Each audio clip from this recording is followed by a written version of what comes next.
Okay, we're back. Happy Monday. It was a long, torturous weekend, but I made it. So, what I'm going to talk about today and actually do here, or attempt to do, is go through the old sweatshop. So, in order to actually do composites productive, at least with these small parts, this is a method I came up with. This will be the difference between eating hot dogs or steak at the Nats. So we'll see how it goes. So I've got all the raw molds here. So basically there's no PVA, there's no wax. I got everything somewhat set out. So I'm going to go through here and discuss the process, I guess you could say. Now, it's one of these things where all this stuff I'm doing today, it'll be sort of boring, but it will be somewhat informative. You're probably going to have to fast forward through some of it. But see if it's going to rain today. I got all my stuff out there. I put the compressor out in the driveway, so it's maybe not as loud when I spray the PVA. So let's get started. I'll take you through what I'm doing here with these bell cranks and the landing gear, and also I'll discuss the next generation carbon bell crank. Hopefully I'll have time to lay up some blanks. So it'll be pretty involved as far as the amount of stuff I'm doing. So let me gather up a couple things here. I got to get some wax over here, and there's more than one way to lay all these up, but this is the way that I found that was really bulletproof. So when I first started making these parts, I was having trouble with mold release, and I was also having trouble with the curing agent actually etching into the mold. And the problem was the EPON 815 in conjunction with the Teta hardener is very corrosive. And some of the molds I was making initially, which they were fine, were out of urethane. It's a fast cast system. So it gave me really good detail for a room temp casting, but it wasn't high temp. And it also was subject to etching with the curing agent because there was no physical layer between the actual part being laid in the mold. So then I had to switch to PVA. So there's a faster way of doing all this, but you got to fill in the blanks on your way up the ladder of the process, because if you come out here with a high temp resin and a high temp process with a chemical release, but you've got a low temp mold, you know, it's not going to work. So let me grab some mold release here. One of the things I did, it was probably 30 years ago. Let me turn the comments on real quick. I keep forgetting to do that in case you guys have any questions. So probably 35 years ago, I had a salesman out here. We were going over some of the stuff I was doing, and he brought me a sample of this AdTech. It's mold release number 1, and basically it was it's a mold sealer / wax, I think. I'm sure AdTech had a mold release 1, 2, 3. I don't know the whole process, but this has lasted me, well, all those years. It's almost out. So fast forward to today, it's like, well, I can't get this anymore, or I couldn't find it. So I was watching Arnold. There's a YouTube video with a guy, Arnold something, where he makes a full-size racer out of composites. Well, he's got the styrofoam and the Bondo out. And he pulled up a can of Lily. So he pulls up this can. It's called Lily Mold Sealer 306B. And he opens the can and it looks physically like this. It's got the same characteristics, the way he applied it, everything. So I track Lily mold sealer 306B. Well, it was sold out to Ram. So now it's called Lily Ram or Ram Lily or whatever.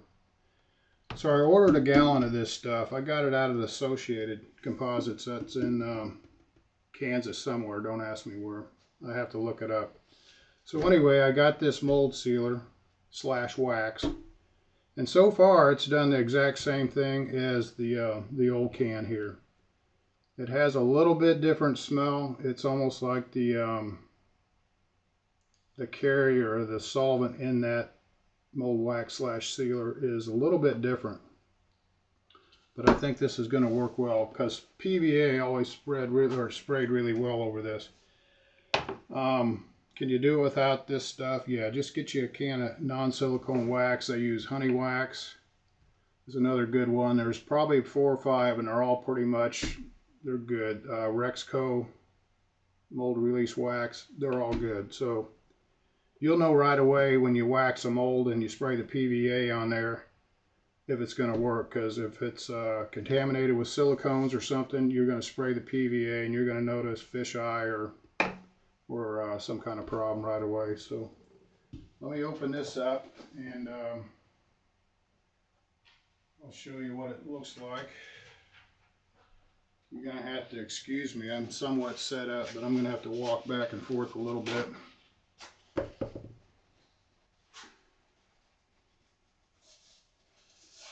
Now what I do with these molds, obviously you can see some of them that have pins in them. These molds were set up to be waxed first, and from there I go through there and put the pins in, spray the PVA, let the PVA dry, insert the oil light bushing, and then lay it up. So if you look at this mold sealer wax, you can see right off the bat that it's separated. So what I'm going to do is give it a little stir.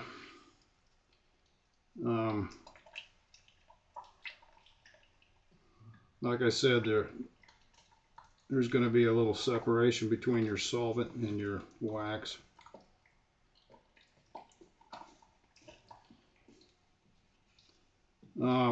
One of the things with composites I've noticed, and I've been guilty of this so many times, and it's hard to resist, is experimentation. When you get into this stuff, you always want to say, well, what can I get away with that it's cheaper, you know, easily obtainable? And there's a lot of stuff you can do that with. I mean, breather cloth, I mean, you can use dress lining. There's so many different ways of getting around certain products. The problem though is if you venture too far off the path, you're going to end up probably regretting it.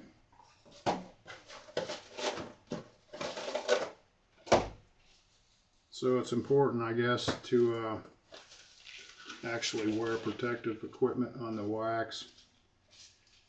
Not so much the wax, but the solvents in the wax probably.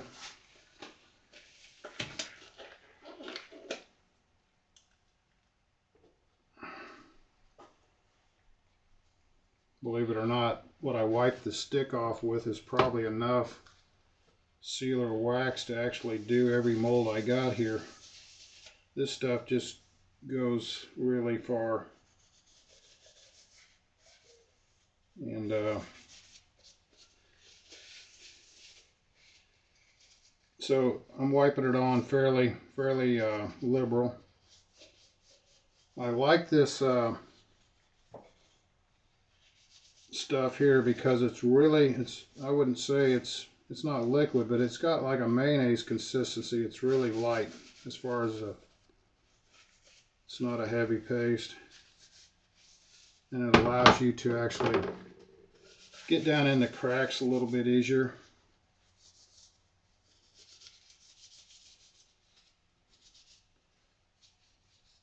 So what you're looking at here is a process, and this is what I came up with years ago. There was no way when I'd lay these things up to make it worthwhile if I just did one at a time. So this is what I came up with.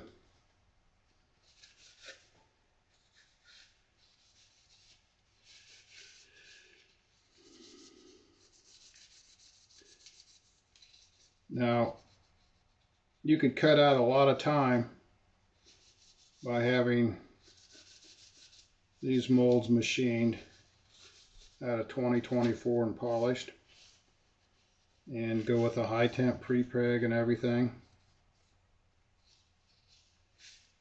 The problem being, once you get to that point, you've got to be able to amateurize all your cost into your part. So on a low volume part, such as control line stuff, when you sunk too much money into your process, you couldn't recoup it. Which is fast forward to today with this fork bell crank. The idea behind the whole fork bell crank was to actually pick up the phone and order all the stuff you need, and they make it. And well, all the way from the pre-preg to the water jet.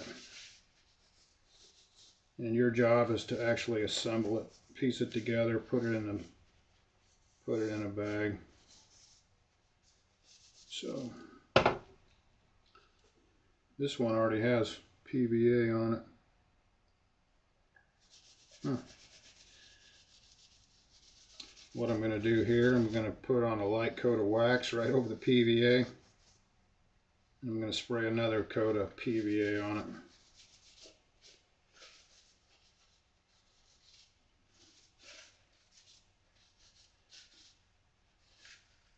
it. Now, the gray molds were really good because you could see the PVA when you sprayed it. You could tell the coverage. The black molds were good, but it was harder to see PVA. Now these molds, I've got 12, well 13 here counting one of them. These molds were all developed, were all cast out of different resins. Some are epoxy, some are urethane, some are high temp, really. Some are post cured where they'll go up to a high temp. And then some of them are well, just basically different variations of all types of resins, casting resins. So the thinking was at the time is use bell crank mold as an experiment for different resins. Now I could make almost anything work on these bell cranks. I'd cure these things at probably 110 degrees, which is a room temp cure. And then I'd post cure the bell crank, you know, at higher temps to get the complete properties out of it. But the thing was, I could make anything work because they were never in an elevated temp, even though the resin that went in them was high temp.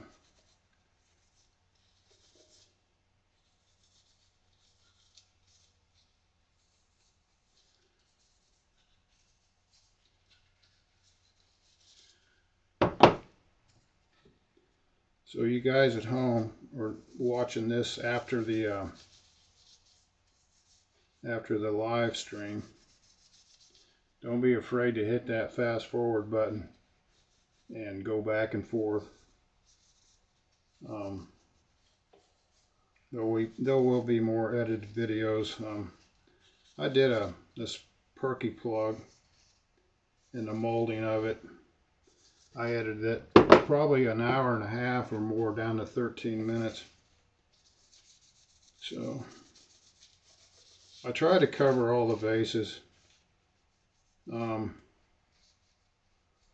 Sometimes short videos, sometimes stuff like this, the streaming. Basically, you got to think of a stream like I'm doing now. It's sort of like a hangout. It's something you probably just want to run in the background a lot of times.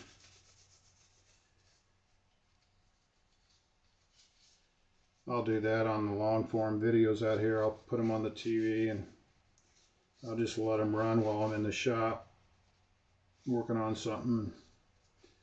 I try to pick up a little information here and there.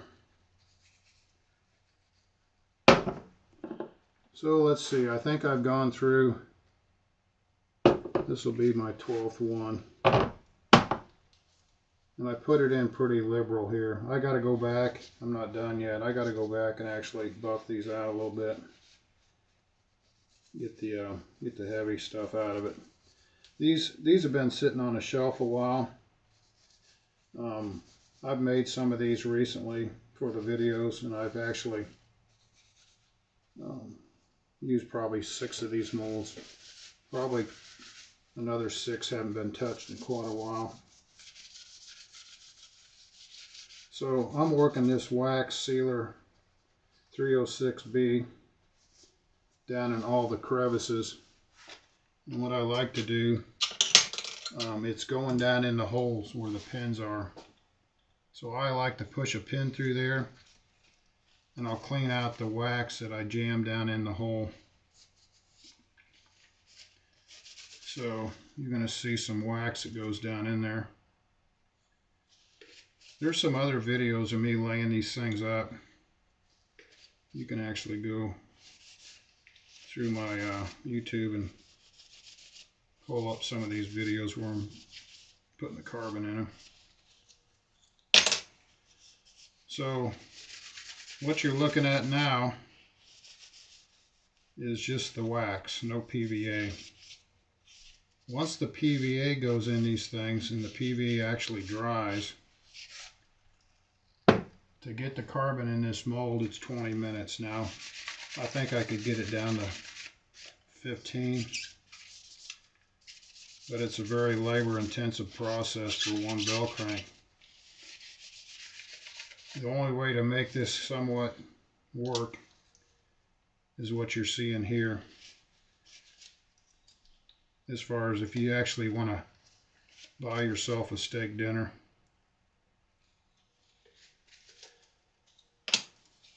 Otherwise, you're subject to just, you know, making your own stuff for a hobby. And I think that's probably the reason why nobody picked the torch up and made these things exactly like I made them. They're too labor intensive. And costly. I mean, the material that goes in them, you're going to have to make a commitment. So, financially. But that's where the next generation is going to solve all the above problems.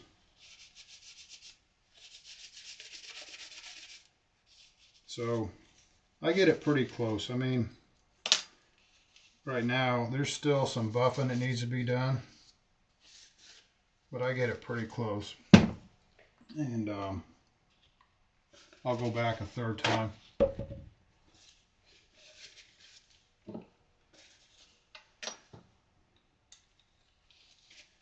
Yeah, if you're tuning in, welcome to the sweatshop.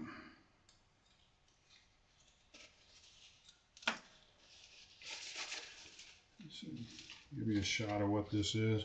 This is what I'm actually putting on the, zoom in on that. It looks like, in all practical purposes, it looks like a replacement for this right here. It's all ad tech stuff.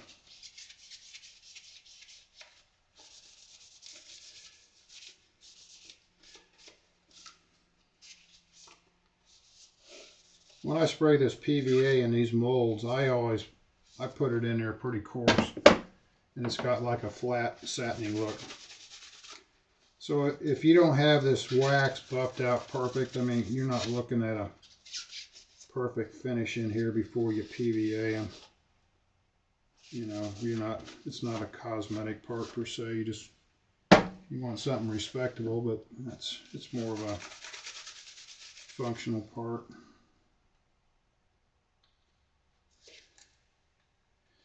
So one of the things I've done on these molds, and Robert called me one day, he's talking about the clearance on these pinholes. And I said, well, they're tight. These molds were cast around that pin. So when you reinsert this pin in this mold, it's really, really tight. It's almost too tight. So what I did, I put a depth stop on a drill, and I counterbored these holes here for this pin, oversized. So it's a 1/8 inch diameter right here where it's molded in, but that's only like the last 1/4 inch. All this area right here, up to the last 1/8 or 1/4 inch, is oversized. So it makes it really easy to insert the pin in there. So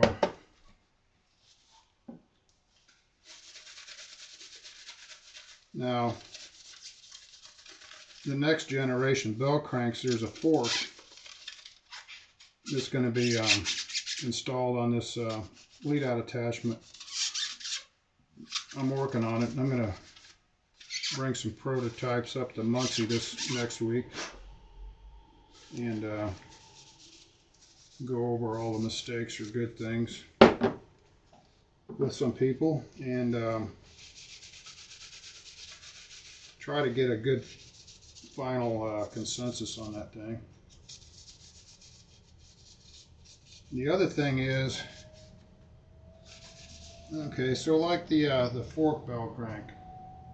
So if I sit here in the shop and I come up with a bell crank, and it's finalized in my mind, it might be all right and it might not. So one thing that has to happen when I come up with a part, and I'm going to have somebody else do the pre-preg or the water jet, I have got to consult with those people, not in a long drawn out way, but I've got to consult with them to see, okay, if I bring you my mold or this part, what are your concerns in the manufacturing process? And likewise, once I get it okayed with the process of making the part, then I go to the water jet people and I say, hey, what do you need for me to present to you to make your job easier? So if I come in there with big sheets of carbon fiber that have got to be positioned in the water jet for the right cut because of that hump, it might be easier for them if I provide indexing spots. So I might have to work something in the mold like indexing pinholes, so when it gets to the water jet, they can set my carbon fiber sheet on a fixture maybe or whatever that'll position that thing, so when they zero off their cutter, it's automatically indexed right for all the cuts. So I'm going to try to incorporate everybody's needs on what they're going to require before the fact, and I'll design that into the part. And this is sort of what I'm talking about. I don't know if you can see this, but this was that's the fork bell crank. You can sort of see.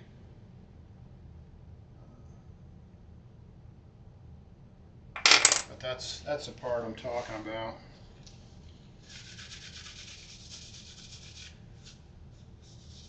Yeah, if you're going to the Nats up there and next week, look me up, talk about it, see if you have any concerns. I'll show you what I'm working on. I'll be the guy lugging the camera around. I'll be out there somewhere.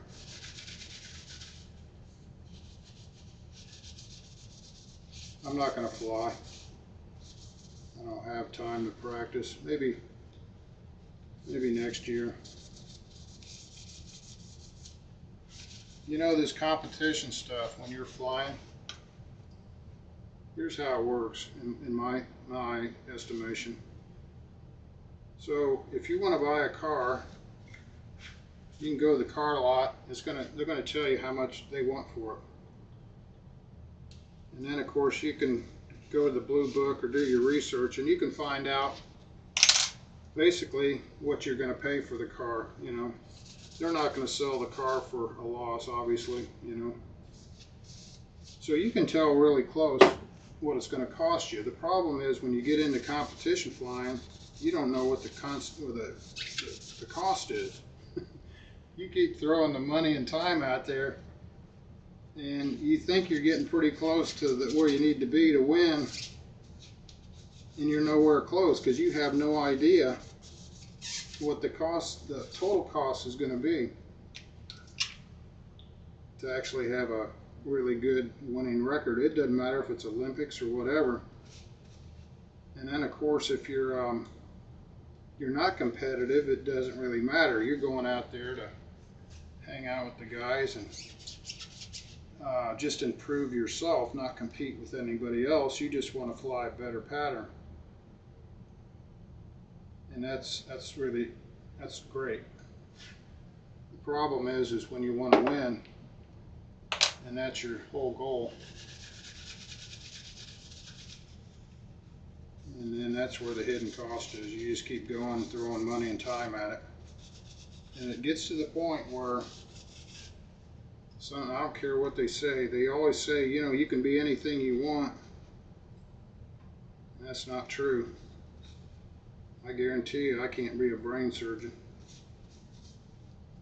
I can't be a rocket engineer, rocket scientist.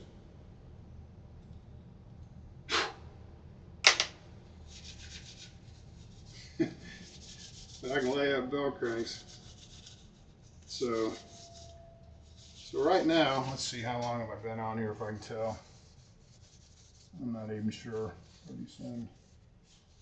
Whatever. It's that's how long it took me to wax out 12 of these bell cranks. So there's 12. Now I had this one bell crank. It's sort of different. I was looking at it. Basically, this bell crank was a two-part mold. It was a normal bell crank with a bigger pin in it, and the idea was to put a button on the top and the bottom. So I molded a button here, and there's a button there. So it has two finished faces, top and bottom. That was an experiment. But that sort of becomes irrelevant now because I'm on to the process of the pre-preg. What changed all that is the fact that I was shooting to put a fork in a bell crank, and that's when the process had to change. So this little mold, this is a RC landing gear mold. It's for a little stick airplane, and it's got the big old hump on it.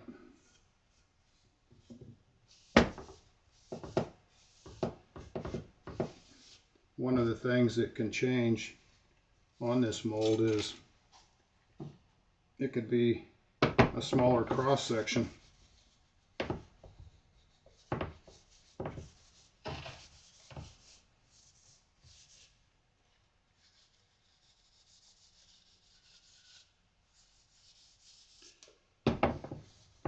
Now see, if you didn't go the PVA route, probably be done with all this. Now the thing is, if you had a chemical release and you had a mold that was already seasoned, you can pull multiple parts out of that mold without ever putting more release on it. So the right setup, you could get rid of everything I'm doing right now most of the time. So you sort of pay the price for this process. Now, initially, It's cheaper because the tooling's cheaper. You don't have to cook the part in the mold, you can cook it afterwards. So you can save a lot of money on one side, but you're spending it on the next.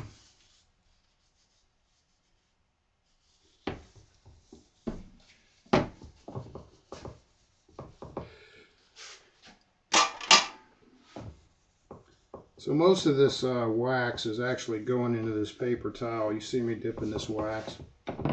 This thing's soaking it up.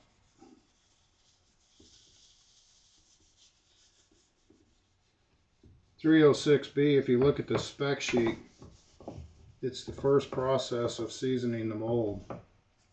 It's a wax, but it's also a mold sealer. And I think it's great for some of these urethane molds and stuff. I think .306B was probably developed for the people in the fiberglass industry that did a lot of poly and vinyl ester. But it's worked out really good on my molds. And these molds, some of these bell crank molds were, you know, you're looking at 35 years and they're still good. I was talking to a guy in a commercial shop, and he was saying that they got a mold that they pulled 3,000 parts out of. And we're talking high temp autoclave. So you take care of the molds and you stick with the right process and everything, they're going to last you a really long time. And the 3,000 parter wasn't stainless or aluminum, it was actually a composite tool.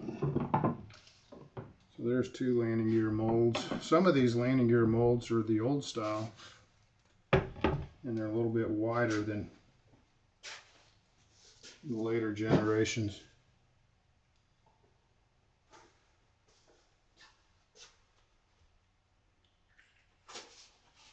Let me look here. I gotta see if I'm even online. I think I am. Let's see. I think my neighbor's watching. Yeah. So my neighbor Dan, he's Dan number 2. I'm Dan 1. He said you boys are watching. So at least somebody's out there. I get a kick out of him. I told him, I said, I need to find a project, get you down here and start working on the some projects. If their dad's a gamer, so they're I can't remember their age. They're not very old. I'm thinking, you know what? If the airplane building or the composite or whatever, the hands-on stuff doesn't work out, I'll get them on the OBS and the cameras. I'll let them do the camera work. Let them do the technical stuff. There's a guy, Rob Kosman. He's in Canada. He's a woodworker, and he does live streams and videos. But he's got somebody in his shop or helping him. They walk around with a camera. So as Rob is cascading through his shop, the guy is following with a camera. And it sort of has to be like that because the way a wood shop's set up, nothing's in one place. It's all spread out. So then, you know, he's got to go from here to there. But the guy following with the camera fills in the gaps. So this gear, you can tell, maybe not from your vantage point, but this gear has a really wide cord to it, I guess you could say. And I made a pod over there for the RC stuff, and that pod is designed to actually utilize one of these gears. So the weight's probably not super critical on an RC plane, as much so as a control line.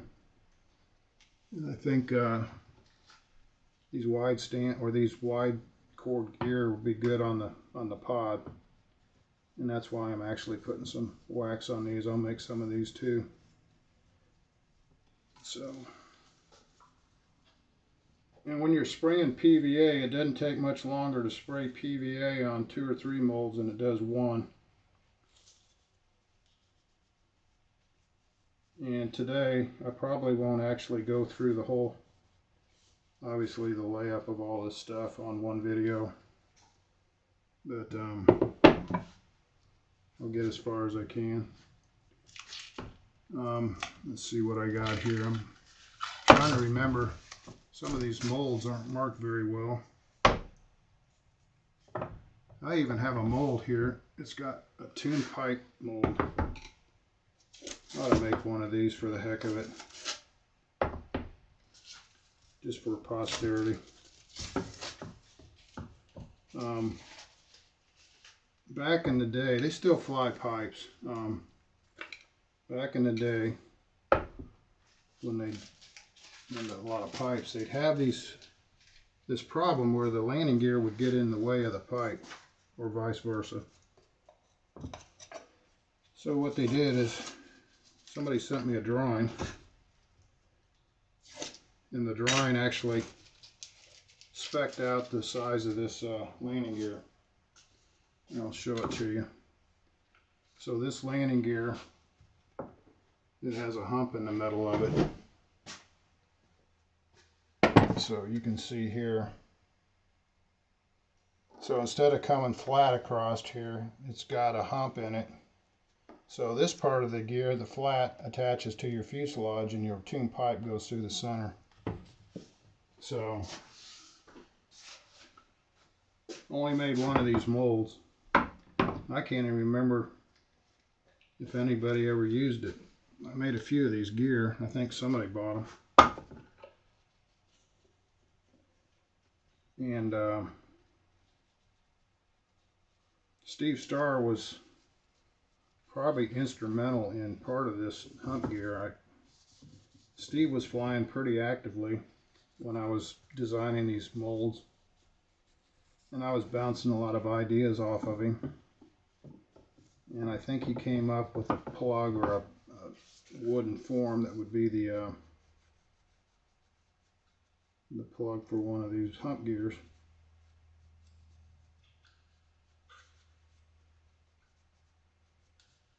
The other thing is, you get these hump gears, okay? If you'd ever make one of these things out of West Systems, and you put in a flight, set it on the tarmac, and that header and pipe are sitting right there by this gear. If this gear wasn't high temp, I think it would cause you problems. You'd have a landing gear that starts to melt on you. I had some scrap countertop material for mica, and I thought, you know, I'll throw it in the trash. And then I thought, you know what, I'll put a nice good edge on it to where it's not sharp, but it's still scrapable. It turns out to be the perfect scraper because it doesn't dig into the mold like steel would, and it's able to scrape gunk or epoxy off the molds without screwing up your finish.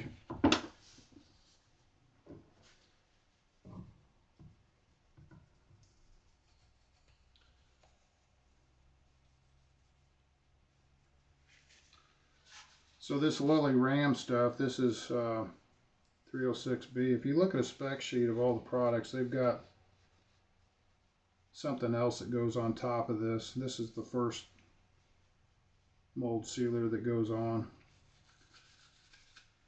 For my purposes, this has worked out great.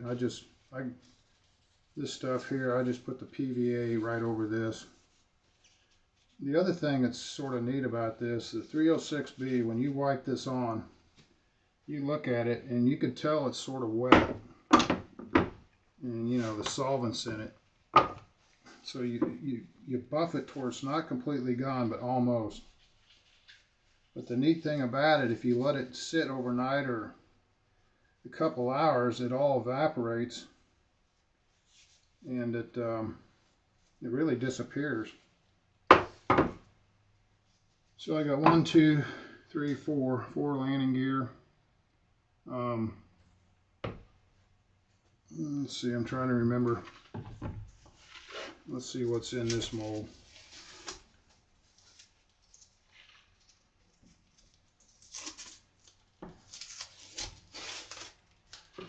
So yeah, hey Jackson, if you're into that gaming and stuff, ask your dad. You probably know about OBS, Open Broadcast Software. You can also be my technician. Dan will be the supervision of production. I'll do the production.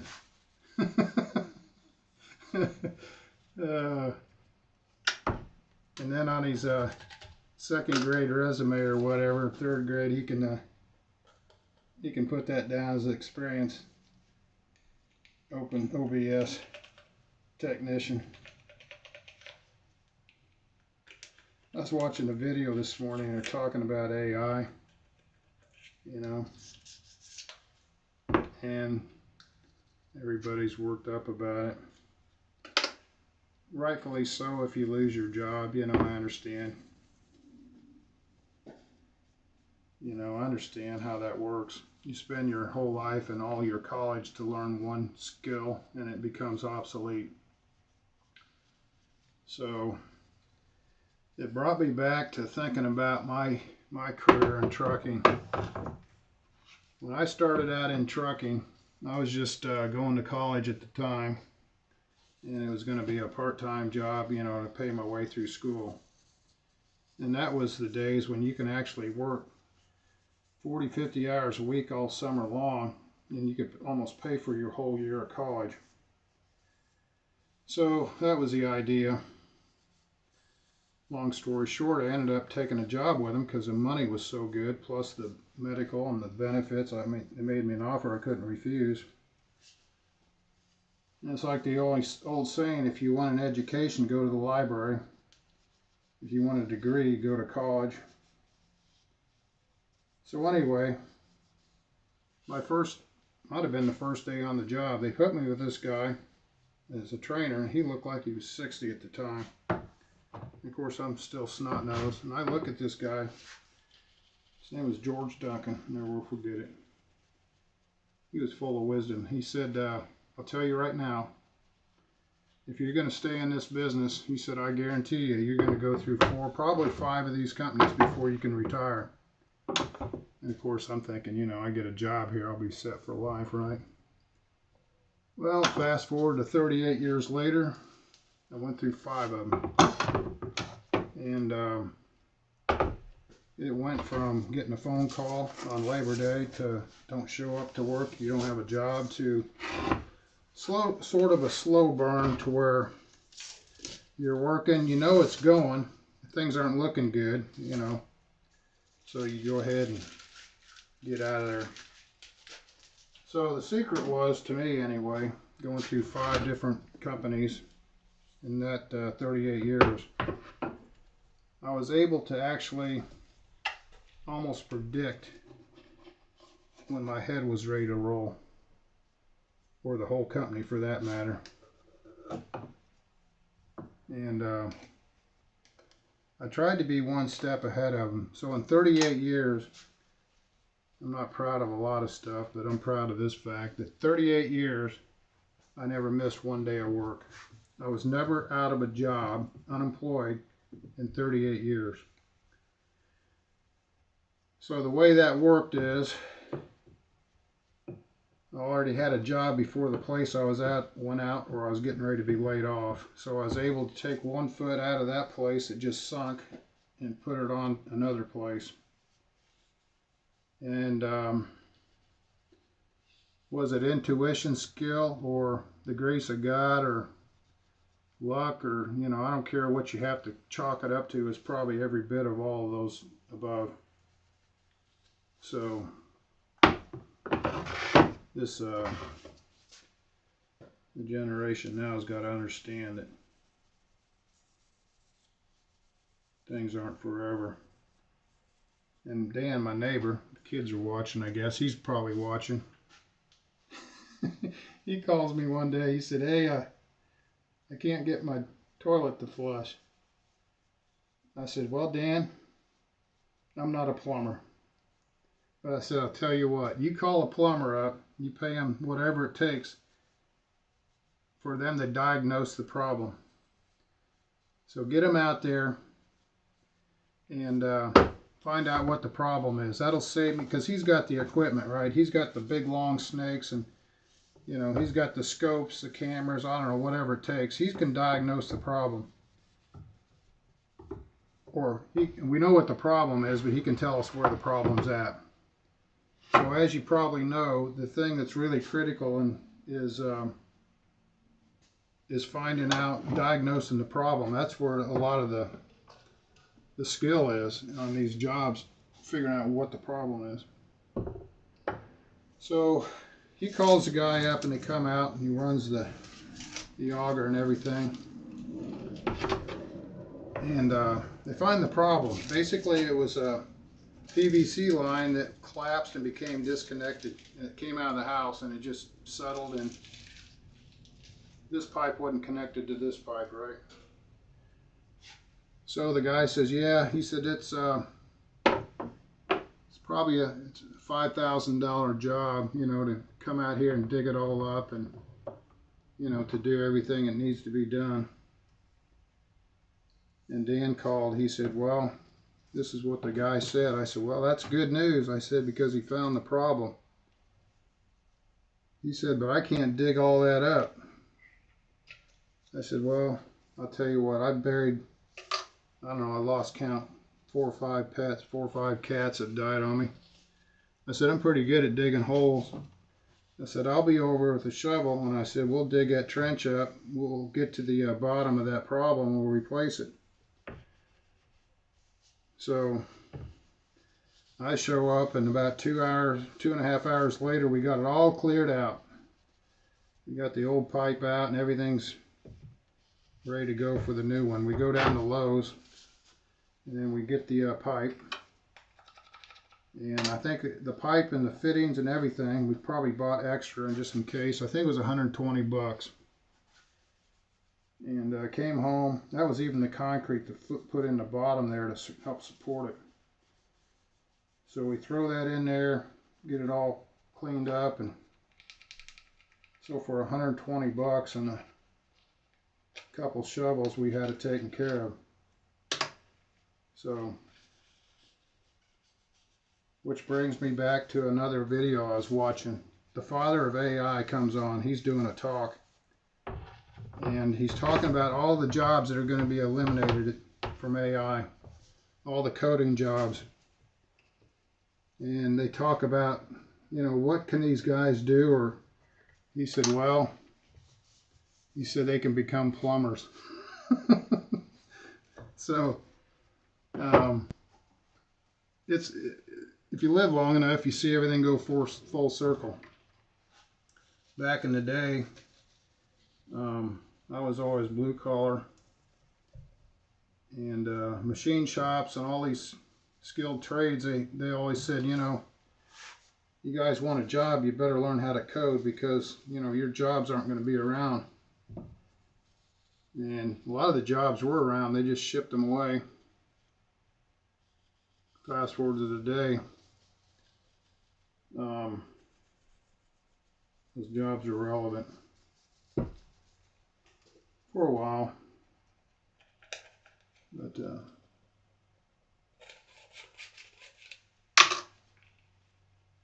the other thing is, if you're watching this video, you might be bored to tears,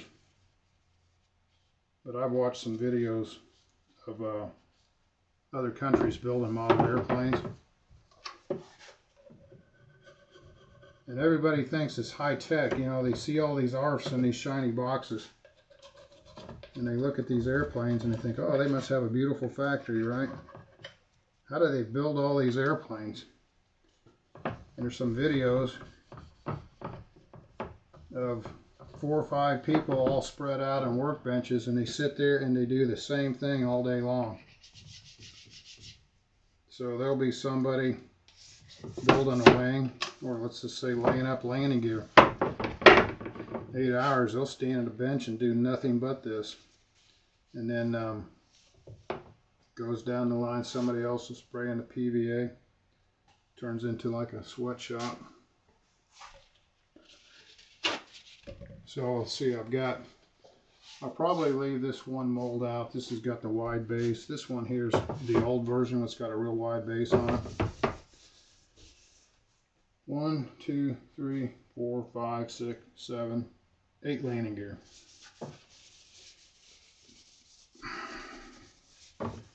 That's what I got. PVA. So this is another reason why I built this bench. 4 foot by 8 foot. It gives me the real estate to spread this stuff out.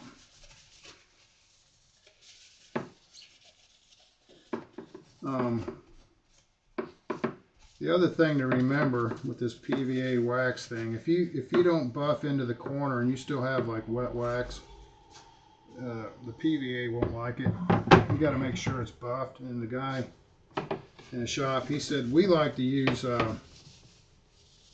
microfiber cloths, and I'm sure you could probably go through a huge bin of microfiber cloths, take it down to the laundromat, do your laundry, clean them all up. So I'm sure you could probably run those through a washing machine and it'd probably save you a lot of paper towel. Or another good paper towel Robert and I were talking about is the blue stuff. It's more like a half towel, half rag. It doesn't shred on you. The other thing that's important, it might not seem like it right now, but keep your ducks in a row. So each one of these molds has a top and a bottom, and it's unique to itself. So I can't switch this with that, even though it looks the same. If you swap the top out and you get them confused, you run the risk of actually cracking your mold because it won't mesh right. Different draft angle. These things mate perfectly if they're molded together. So I try to make sure that I've got these things laid out to where they're the same.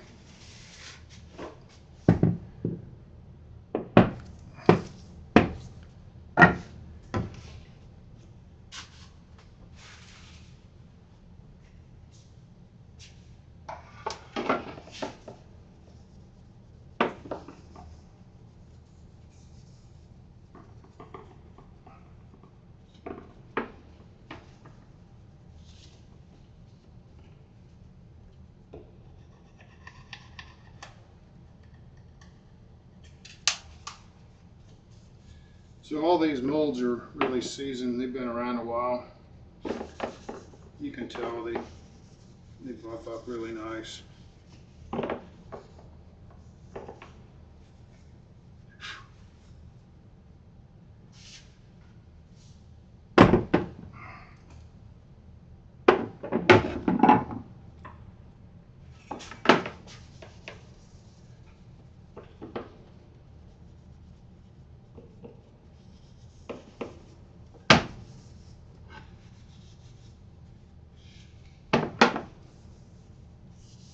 So the best time to do these long form videos, these streams, are probably weekends. Saturday or Sunday when somebody's sitting in the chair drinking coffee or something, let it stream. Friday night, Sparky does the hangout. In the middle of the day like this, we were laughing.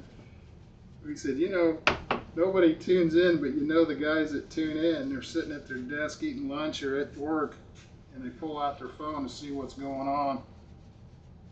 And I'll tell you, right now, it's one of these deals where nobody's chiming in because they got the Nationals coming up, and the people that normally watch us, I'd say probably 80–90% of the people that chime in here actually competitive flyers, it seemed like. So yeah, they're probably on the way. The Nats are getting ready for it. And of course, my neighbor Dan, he's down there watching these grandkids. He's got a little time on his hands. Matter of fact, he's got a full-time job this summer. Well, he's got 2 full-time jobs. Those 2 boys, and then his evening job. So what I try to do, even though these have been PVA before, sometimes the PVA stays on the mold with epoxy on it. I just scrape it off. I'll see like little spots that still have glue on it, but it comes off. I love that little Formica scraper. It's perfect. It holds an edge and it doesn't ruin my molds. I need to patent those. So my little scrapers.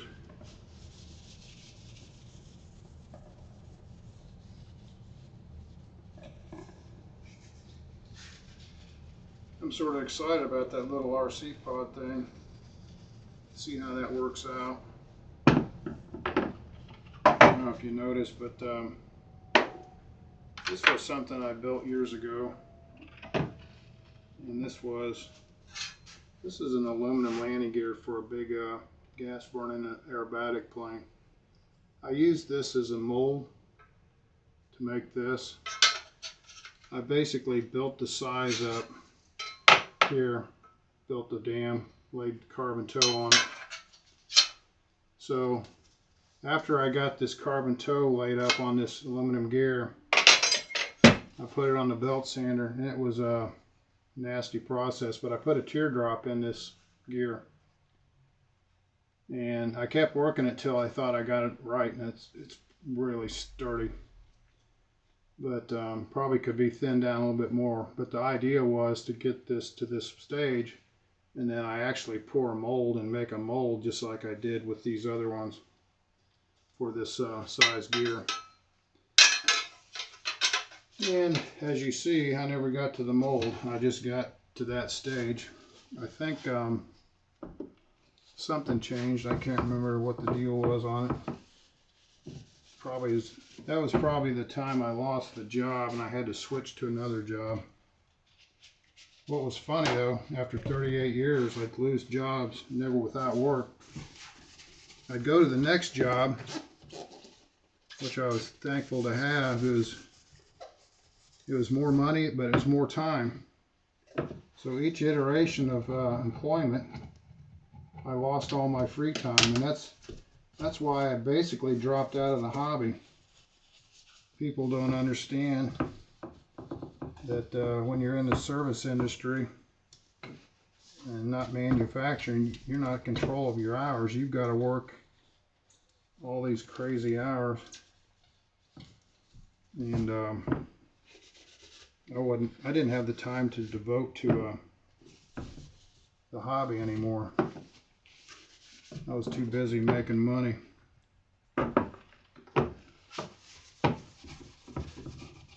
So I've got a few years left on me. I think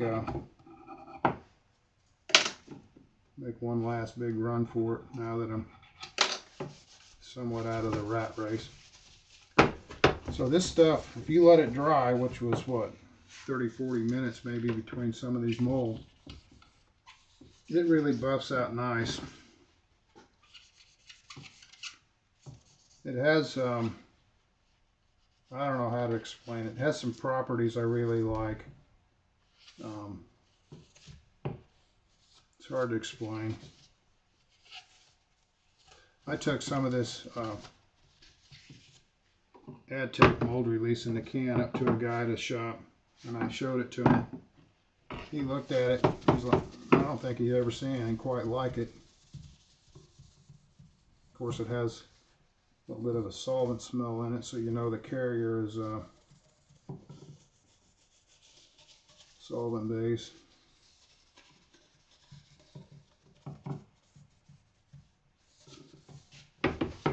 So it seems like taking a long time, and it is taking a long time. But if you amateurize this into what you can make, what you can sell each one of these parts for, then it becomes viable, even at this stage. I mean, you say, well, I've only got one mold for this, this airplane. If you're making these parts for somebody, you got to make a whole bunch of molds, and you got to have a whole bunch of designs, not because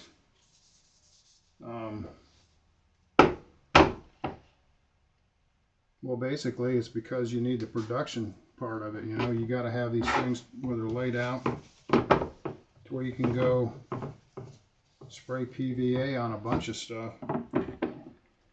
So you got to turn it into a production thing.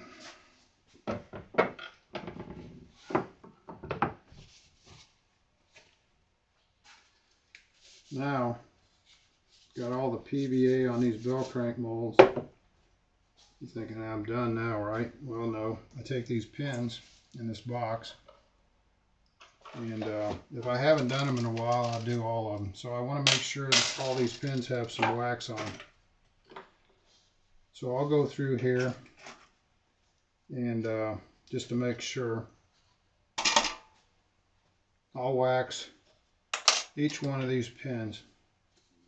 Now, some of these pins have been around a while. If they start to rust or get pitted, you can wipe a heavy coat of wax on them or whatever. But at that point, it's probably time to get rid of it. And what these pins are, it's drill rod. And the reason I use drill rod is because it's exact. So if you take music wire and you mic it, it'll vary 0.5 of a thousand. And 0.5 is enough to lock this thing in your mold. So you want drill rod. The other thing you want to make sure of, sometimes you get a little dab of epoxy or a little drip on it. You got to make sure it's, it's clean. And you got to scrape them sometimes. So I just coat all these down with wax, and then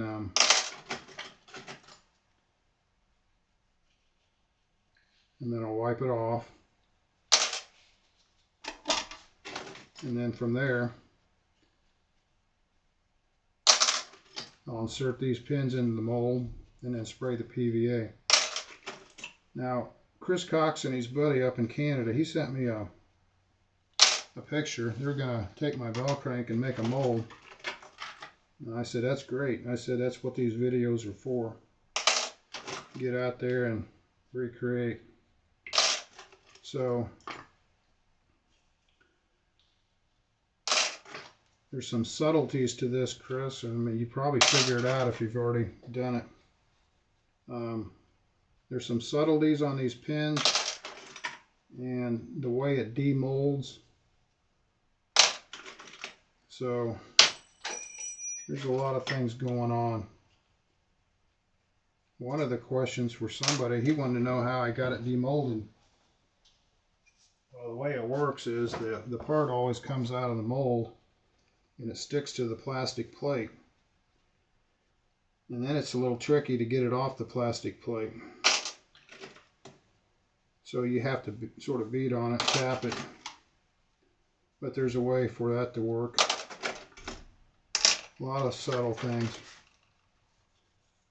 And making these parts, the smaller, more complex they are with these pins, the harder they are to make. So you get making all these parts, and you'll be going along great for about, you get your process down, you think, wow, I'm popping parts out of this mold. So you're going along like gangbusters, and all of a sudden things change. So you'll get to the point where it's like the mold starts to get angry. So it gets a buildup on it, or maybe they're using too much release on it, or maybe who knows what it could be. But all of a sudden, the happy hour is over. I used to call it the machine shop. Okay. Yeah, I'm not going to mention the guy's name, but he says I'm watching while I work at my desk. I don't want to get him in trouble. Thanks for watching. But you'll be going along, everything will be tip-top shape, and then all of a sudden it won't. And then that's when some problems creep up after a dozen, some hundreds. When I worked at a machine shop, I used to run a CNC. We were doing thread milling on these car parts. It was a part that had a thread in it. It's a real heavy walled tube, and it was going to be welded on an exhaust system for an oxygen sensor. And you can run that thread mill, and it seemed like you could get an hour's worth of parts, whatever that was, and everything was perfect.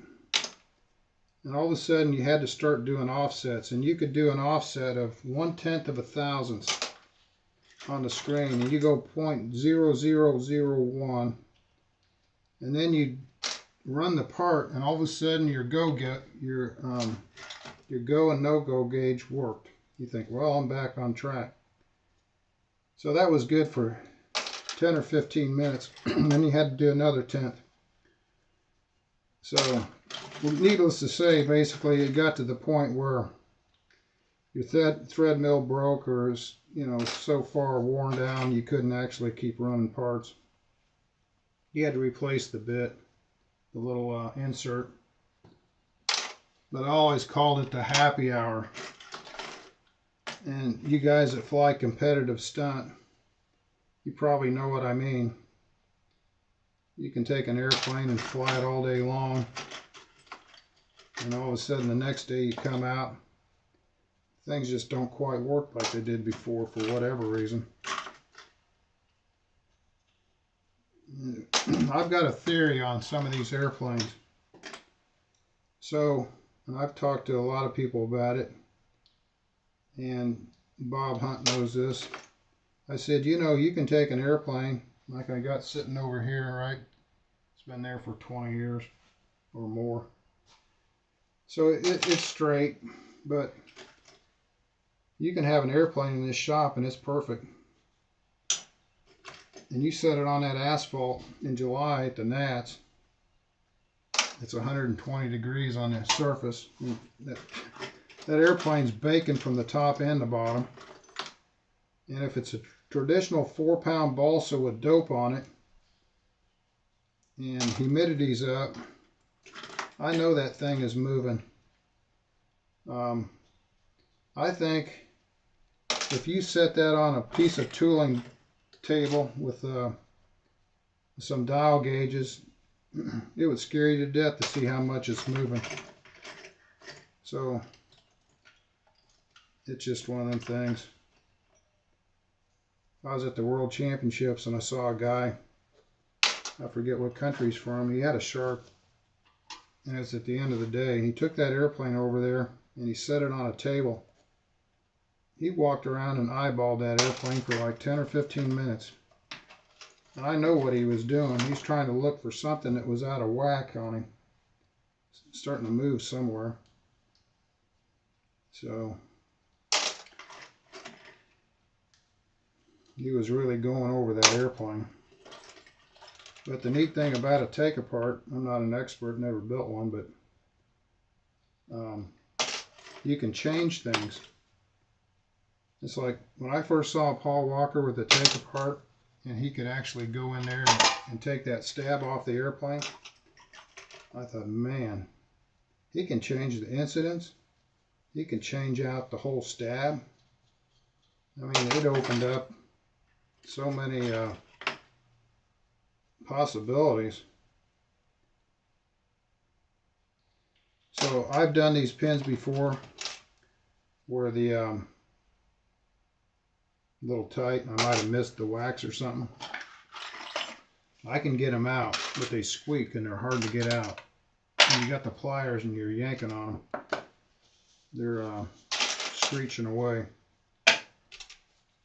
But if you get a nice coat of wax just like I did, it makes your life easy when it comes to popping these things apart.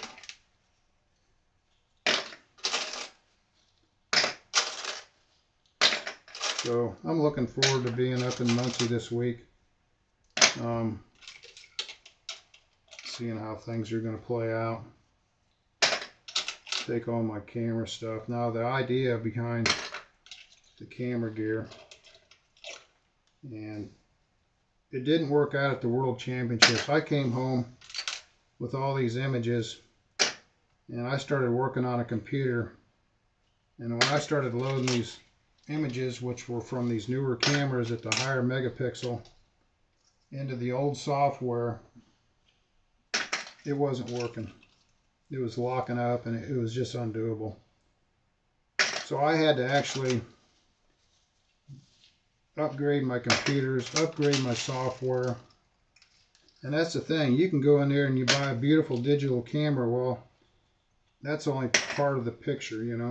The other half is the computer and the speed to upload cards and download them. And so anyway, I got all that figured out. So the process should be, when I go to Muncie, I walk around all day taking pictures. I'll take the cards out of the camera, I'll back them up to the hard drives and whatever I got to do. And then I'll go back to the hotel if I can stay awake and upload these photos to SmugMug. So hopefully by the next day, if you're out there flying or doing anything, you can go on SmugMug and download the full-size images that I took the day before.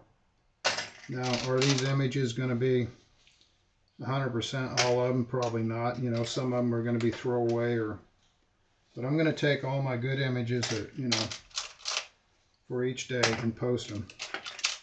So if somebody walks up to me, hopefully maybe I'll have a card by then, I can hand them a business card with a link and say, hey, go to this website and dig through these photos that I took and then download them for free. So I got a son-in-law that likes to run marathons. Nothing major, you know, the local stuff or regional.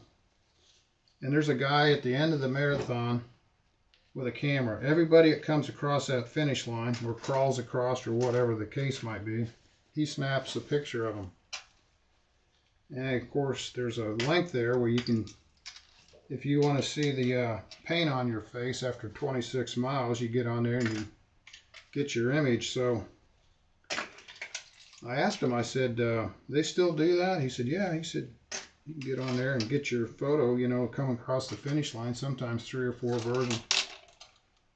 I said, well, how much does it cost for those? How much does it cost to get your picture? I mean, to download it. I was thinking $5 or something, right? He said, oh, no, it's like $40, $50 if you want that image, you know. So this guy's got a racket, I guess. He's standing in one spot, clicking off these pictures of these people coming across the line. And I can see, you know, if that was your last race of your year or some big, huge bucket list thing, yeah, you're going to spend that money. So what I'm telling you is, if you're out there flying and the images mean anything to you, they're free. So get online and utilize them. And I want people to go in there and actually get these photos. I put them on there for everybody to get free photos, whether they're the perfect photos or not. That it's just a way of try to give back a little. I'm not out there judging. I'm not doing a lot of things, but I thought, well, this is something I can do and I'll enjoy doing it, so I'll do it. So that's the deal there. Free pictures. I had a buddy who'd go out to RC field, and he said, my wife hates it when you come out here with that camera. I said, well, why is that? He said, because she get tired of holding her stomach in. I said, okay, I'll be careful. So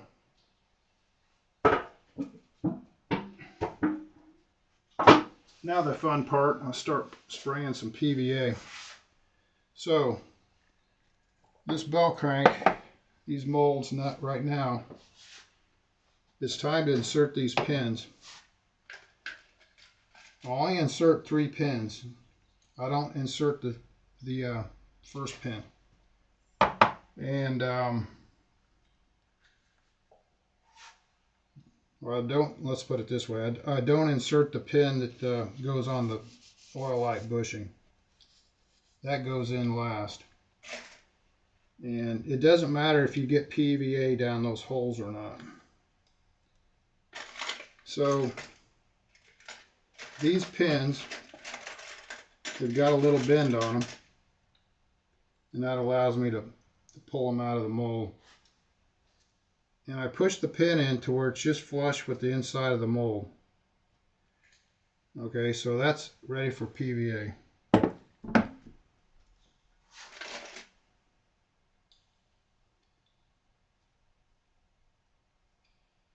This one's a little tight. I'll probably have to use a pair of pliers to shove that all the way up. Now, the other trick is, it might not be obvious when you first watch, but when I get to the point where I'm getting ready to shove this pin up through the mold after the PVA's on it, I'm going to give it a twist. And the reason why I twist the pin before I shove it all the way through, it breaks the PVA seal. If you shove that pin straight through, basically it's going to take the PVA and release it from the inside of the mold. So you want to break the seal of the PVA in the mold on the pin. So that's what I'm talking about with all the subtle things.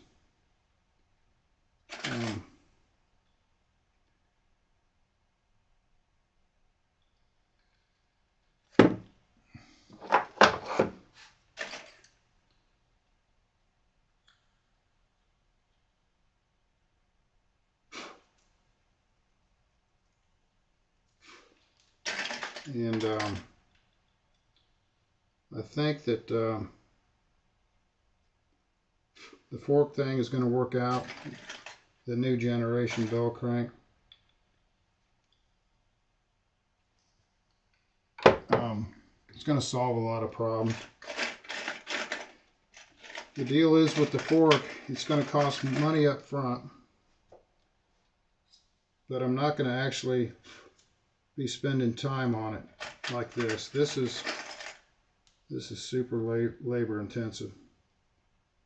But the key was, with this whole process, and I'm almost positive it's going to work, is can I get a carbon fiber bell crank that's out of fabric, configured right, to where it's strong enough to hold the pull tab. And Sparky was showing me the other day on a video where he sent me a picture. He said, now this is a bell crank. It was in Randy's airplane, where Randy was selling them in these kits. And Sparky's building a plane now. It was Randy's. And he's got this bell crank. It was in the kit. And it was carbon fiber, but it was carbon fiber fabric plate. So in other words, this bell crank here, you know, that's a plate. And it looked like, I said, what's the cut look like? Is it super precise? He said, yes. So that tells me it went through a computerized CNC cutter. But the only thing was, it was a bell crank that didn't have a fork in it. So that pretty much told me that, yeah, the fabric is going to work. I mean,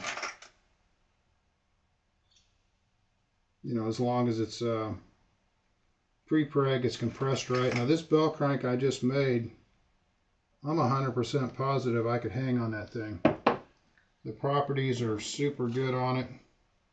I mean, everything looks really good. The other details, I'll go over some of the flyers at the Nats I want to discuss with them. Sparky had a bell crank from Brett Buck, and the bell crank at the lead out attachment on the fork, it had a teardrop instead of a round button. And I think I know why they did the teardrop. It allowed the button not to pivot around the lead outs.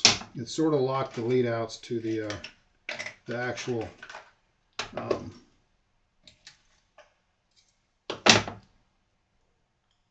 what do I want to say? It locked the lead outs to the button with the teardrop shape. So he said, well, that's no big deal. I said, well, it is.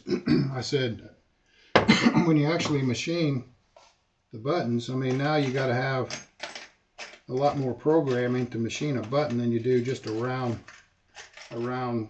disc in there. So that's something I got to figure out. And what you want, I was trying to tell Sparky, I said, you want the actual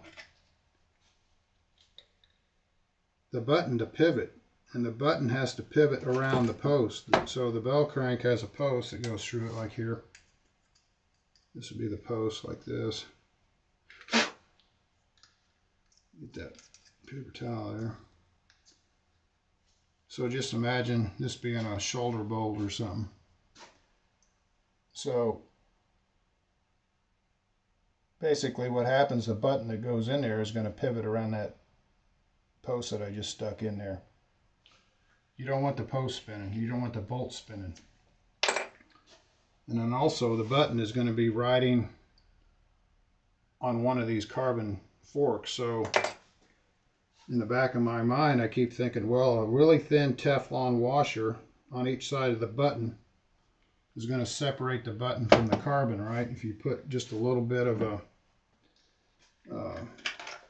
barrier there, a Teflon washer, nylon, Delrin or something.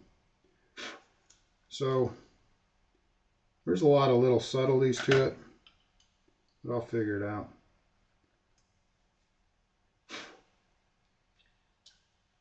I'll get out there and I'll show Paul Walker that bell crank. I can hear him now. He's going to look at it. First thing he's going to say is, you're not going to like what I'm getting ready to tell you. I still laugh about that. You ain't going to like what I'm going to tell you.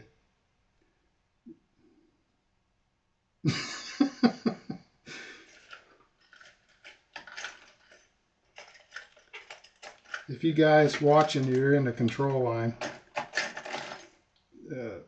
Paul Walker's got a B17 that's electric. Unbelievable.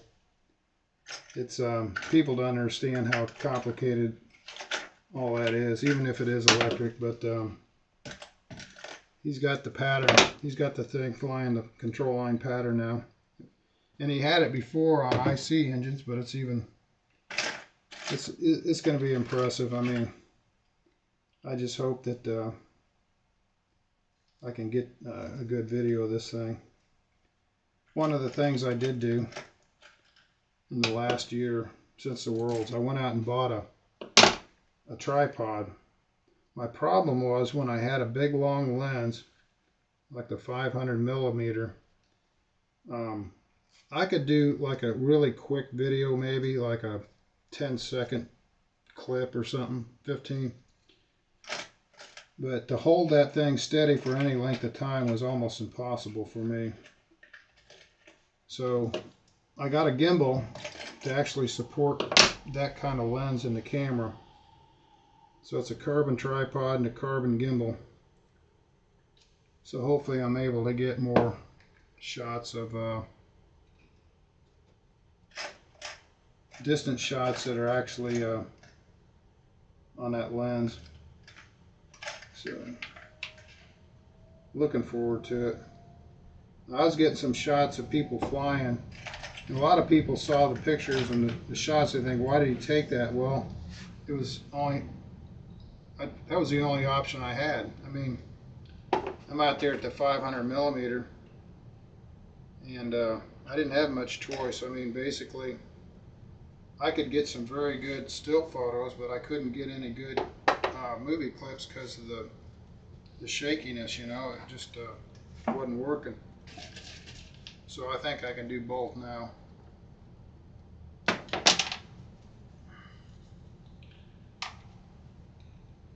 So I need to wax up a few more pins. Run out.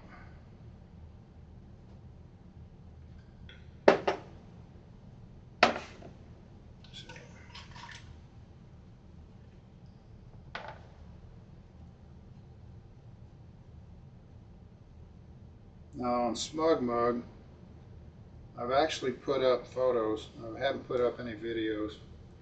I think the actual videos I'll probably put up as YouTube Shorts or YouTube video. But if you want the still images, the JPEGs, the full resolution JPEGs, you're going to have to get on a Smug Mug and download those. I need to probably make up some more of these pins. I got enough, but just barely.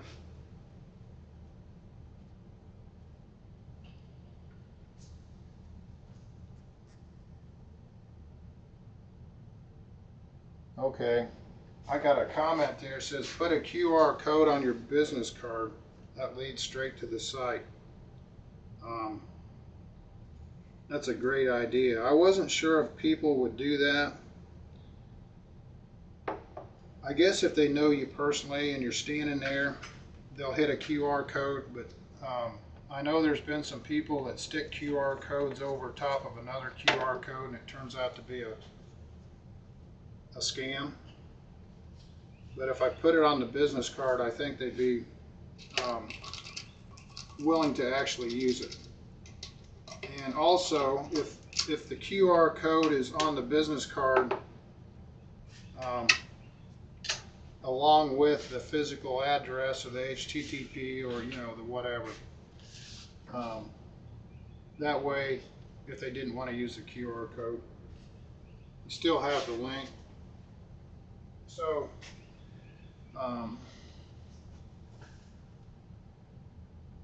Stimson Design. Okay, so Stimson, if you're still watching, just to get an idea, get on, and this is a Smug Mug. It's danwinship.smugmug.com. So there's no spaces. It's just my name, danwinship.smugmug.com, and that'll take you to my gallery. And that gallery will be everything that I've posted so far. The gallery. It's not perfect. There's some things on the gallery that don't ask me how, but some of the pictures ended up in the wrong spot, and I got some galleries that probably need to be redone. So there's a couple galleries with one photo or something. So danwinship.smugmug.com will get you there. So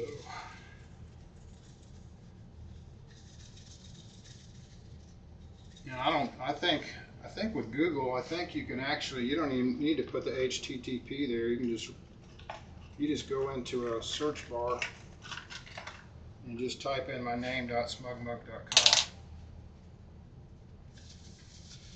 So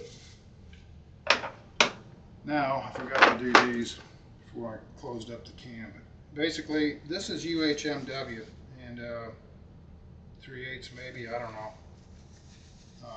This is, it's really about the right thickness. I can take this UHMW and it's still flexible enough to pop the part off, because what's going to happen, I don't know, you can watch in other videos, but basically the part is going to stick to this UHMW. It comes out of the mold.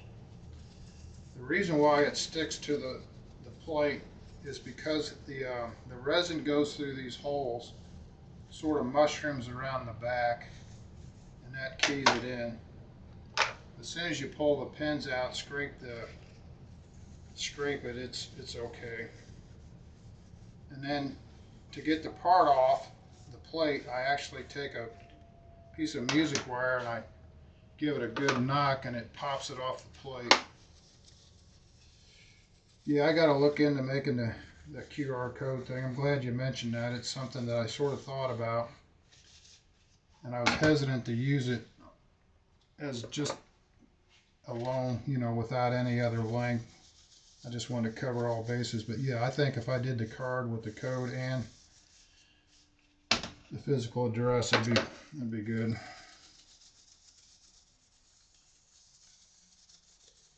I got to make sure it's efficient so people can get free stuff.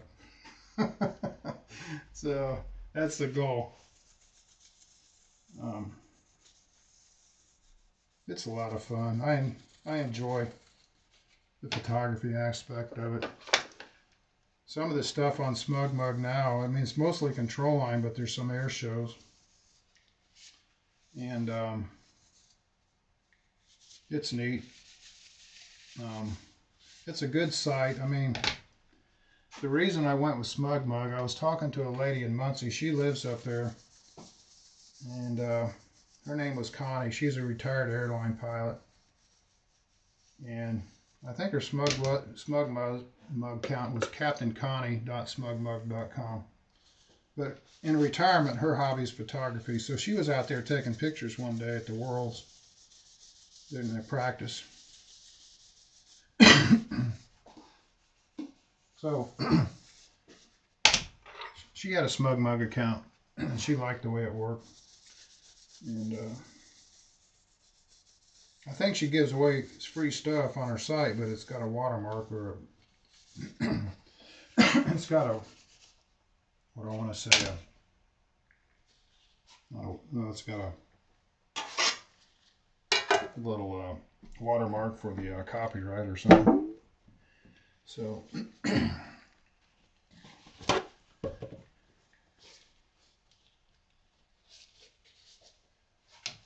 she had some really neat stuff.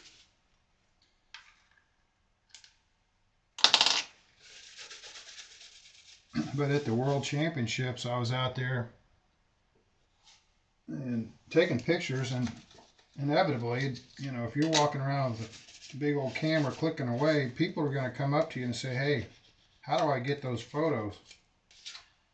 And first couple hours, I said, well, give me your email, you know, I'll email you some photos. And then I got thinking, I thought, you know what? You know, you can zip file these things and you can do a lot of stuff like that. But I mean, I started to collect all these email addresses for people all over the world. I'm thinking, this is going to be a problem. It doesn't follow into my workflow here. So that's where I came up to SmugMug. It serves me personally with my stuff, but it also allows somebody access to everything out there that I take. So, and they can go in there any time of the day, 24/7, 365. You know, keep a track of what I'm doing. If they see something, they can download it.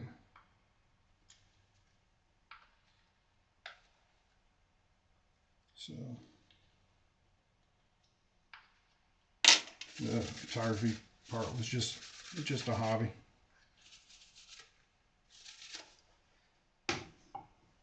I was fortunate to get a hobby that coincides with my other hobby. Those two go together really well. Model aviation, full-size aviation, and also photography. I'll tell you what, I've been to a lot of air shows and I got pretty good at it.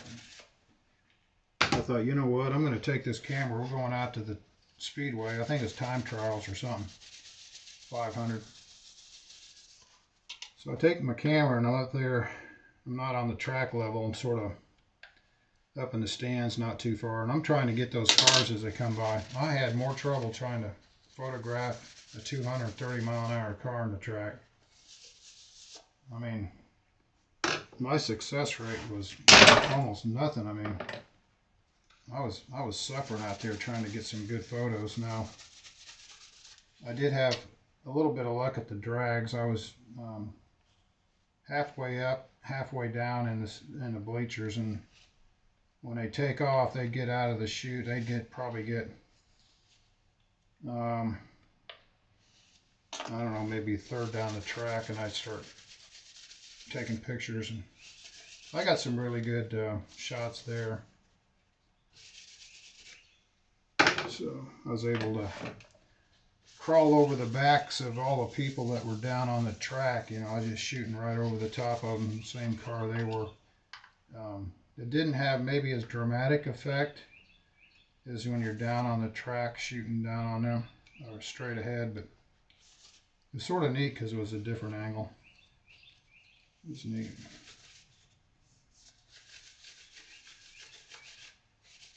So, as you can tell, that's why I said when I started this video, it's a sweatshop here. Let's see. Look at all the... Okay, Todd. Yeah, nice to meet you. Yeah, the world champ photos. Yeah, those are the ones basically I thought, well, in order for the people to actually access them, I had to put them up. And you'll notice, Todd, that a lot of the photos, or almost all of them, have a person in them. And that was by design. I mean, you can go take pictures of airplanes and then 10 years later take the picture of the same airplane and nobody really knows the difference. It still looks like an airplane, which is great. I mean, there's a lot of beautiful cars and airplanes. But what really makes a picture valuable in my eyes is the person with the plane. The person, obviously, I mean, as years go by, things change. The older the person gets, probably the more valuable the photo becomes. And when you take a picture of somebody with their airplane in a candid shot, or even no airplane, just the person, the day it was taken, it's no big deal. It's just like, yeah, I look too fat, or, you know, I just don't look right, or I don't look like I thought I should look, or, you know, you hear all that. But as years go by, it becomes more and more valuable, and I don't even have to tell you why. You already know why. So I try to include people with the planes. And to me, when I was taking photos, people were saying, "Oh, you didn't take the scoreboard," or "What's the score?" and all this. I'm thinking, I didn't even look at the scoreboard. I really didn't care who was doing what. Well, I sort of did. I understand that, you know, they're out there to win, but that wasn't my main focus. So I was doing slideshows on YouTube where it'd be the music, you know, and a couple people were beating me up saying, "Well, where are the scores for these people on the photos, you know?" So I went on a website and I downloaded the scores at the beginning of the slideshow. So that way you can look at the scores and the person's name. And then as the slideshow starts to play, if you reference the scoreboard, you can find out who that person was flying by the number on their pant leg. So if you fly FAI, they have a number. They're assigned a number, like a plate. They stick it somewhere, I don't know. It's usually on the front of their pant leg. So then you can go back to the beginning and find out, well, that's so-and-so flying, and this was their score. So that's like, I guess, like a race car, you know. 2025, you know who was in car number whatever. So it's all good. All the plates, all the bell cranks, and all the molds.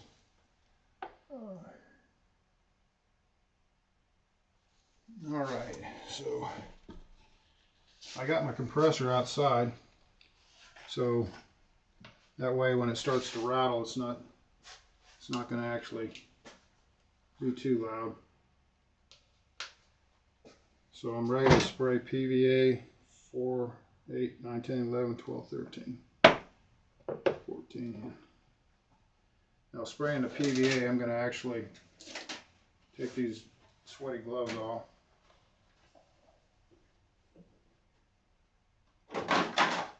So my PVA sprayed right out of the jug, Rexco, part all film number 10.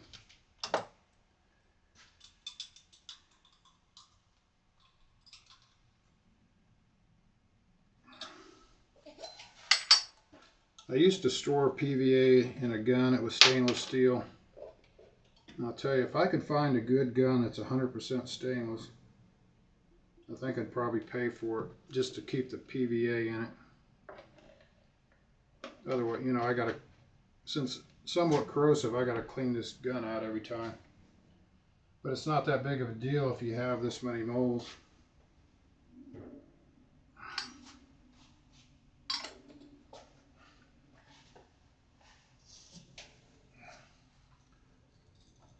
So I spray probably 60, 80 pounds. I'll go on the back here and see if I put quite a bit of pressure in there.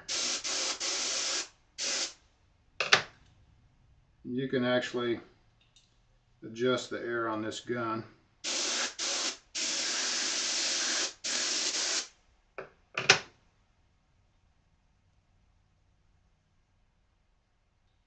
So right now,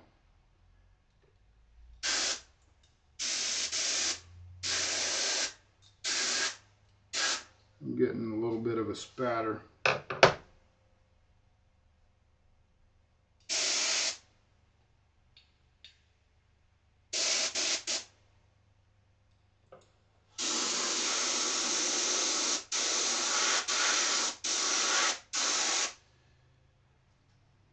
Okay, it's looking good. So I got my pins all the way down flush with the mold.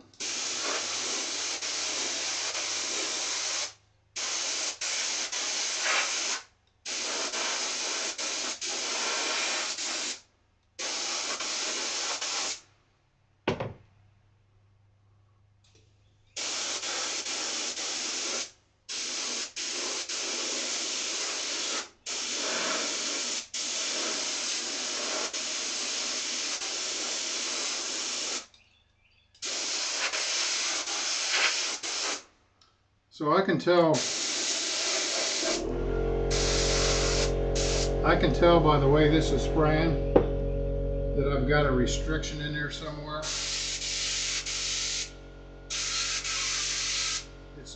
It's not feeding as much material through the gun as it should be.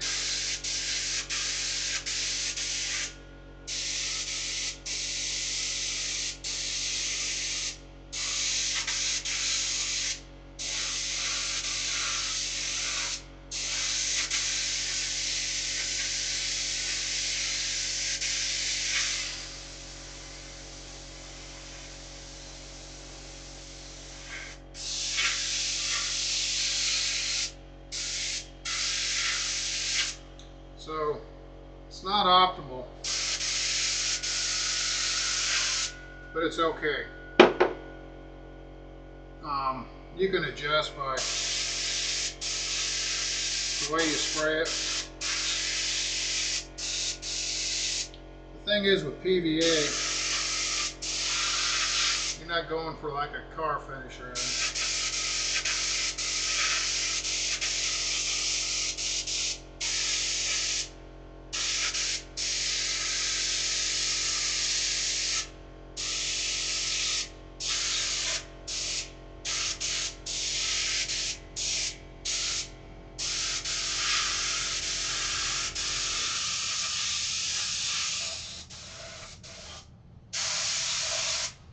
So the whole idea here is obviously make a video, but this is so I don't have to eat hot dogs at the Nats. If I can sell a couple of these things,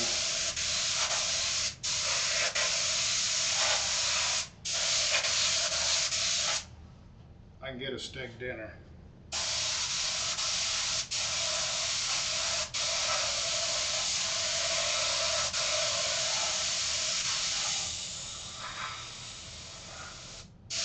we always joked around. He said, in the hobby industry, hobby shop business, if you want to make $1 million, you got to start out with 2 or 3. You end up with $1 million.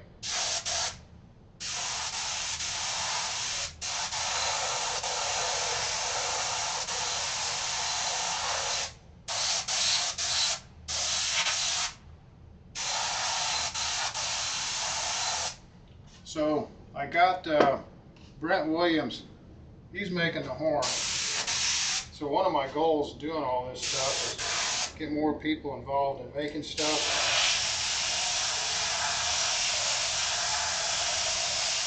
So Brent's chugging away on the control horn, which control horns are the other part of the equation of these bell cranks, I guess.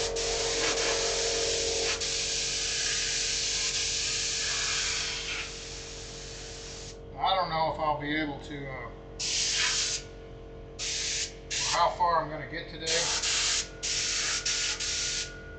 but I might come back on later and do the full sheet of carbon. So I'll lay up a plate of this carbon on another mold and vacuum bag it, and that'll be the fork bell crank.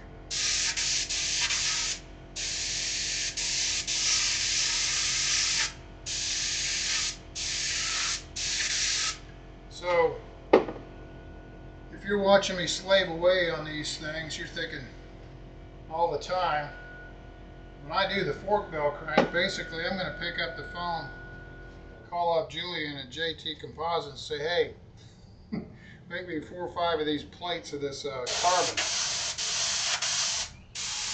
And then when he gets them out of the autoclave, he'll call me up.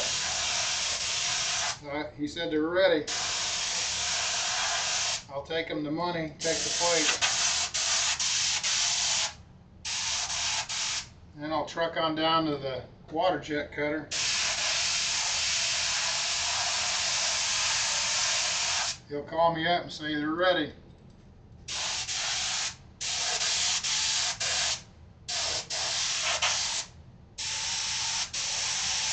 But that's how you scale it. That's the only way you can take something like this and actually scale it.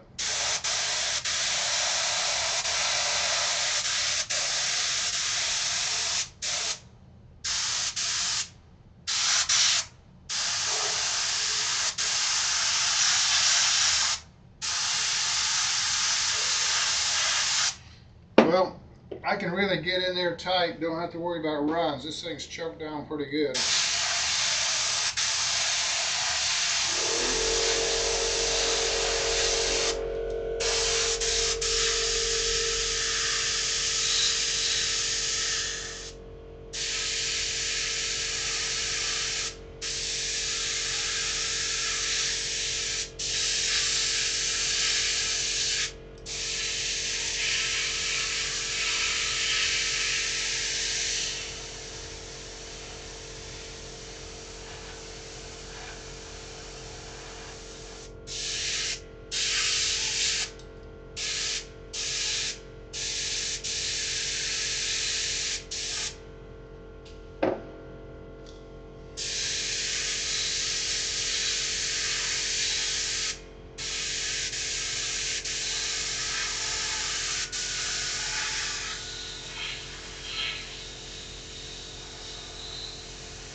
I'm not sure this white stuff, it was some kind of urethane.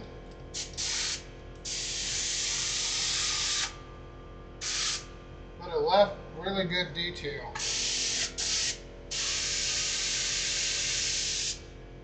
If you want a room temp mold, my advice would be, if you're going to do stuff like this room temp, get some urethane casting and do the room temp. It'll give you a really good mold.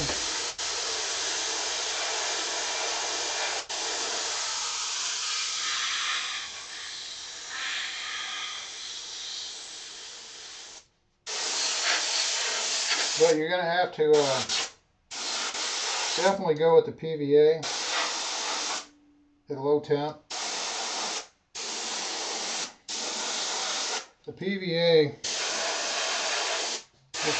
will give you mold longevity.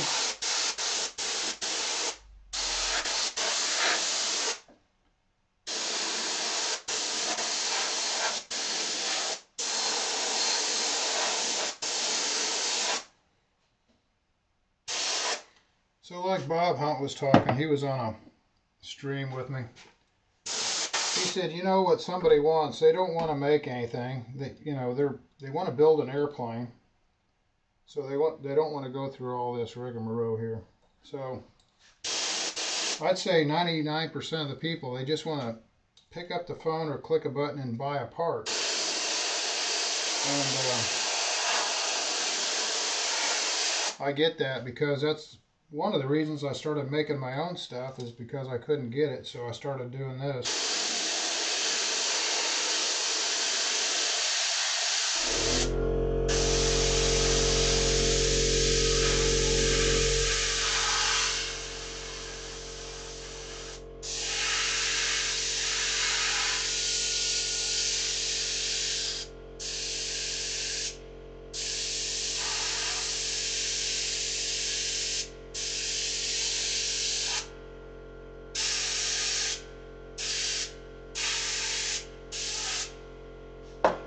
Now, if you're doing this in the middle of winter, so your PVA is not drying, you can get a hair dryer and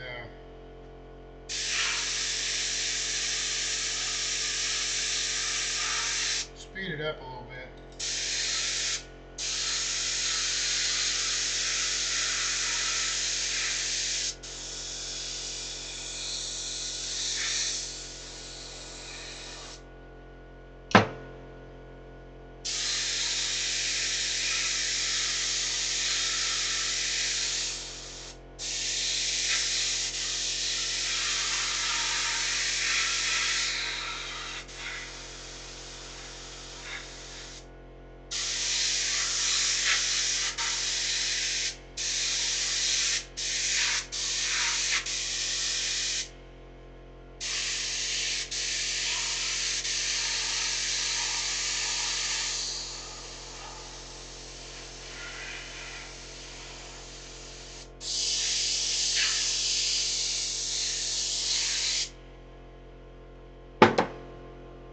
So that's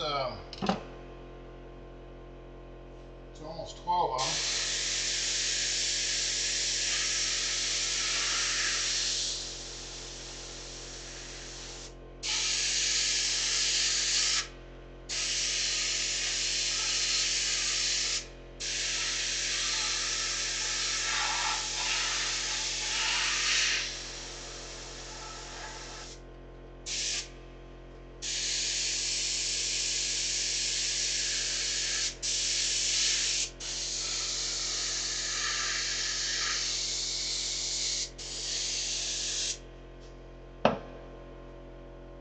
One of the things, Todd, if you're still watching or you're still on there, if you got on SmugMug, and it confuses a lot of people, you can actually buy the photo on SmugMug. You can order prints, you know, that's how they make money. They'll sell you prints. I don't get a cut of that. It's just all free. But basically, if you get on that picture, the thumbnail or whatever on my gallery, on the bottom right, I think it is, you're going to see a little down arrow. And you click on that down arrow, it'll allow you to download the full JPEG.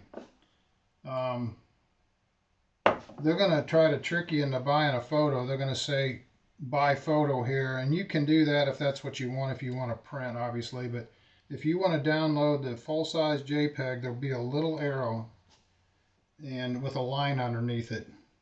If you hover over that thumbnail, and that's how you actually get the full-size JPEG for free.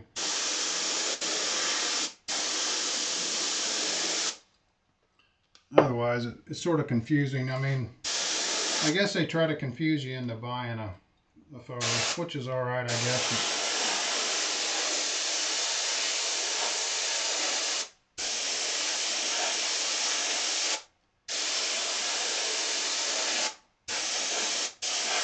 So to maintain the Smug Mug, for me personally, I think it's $350 a year.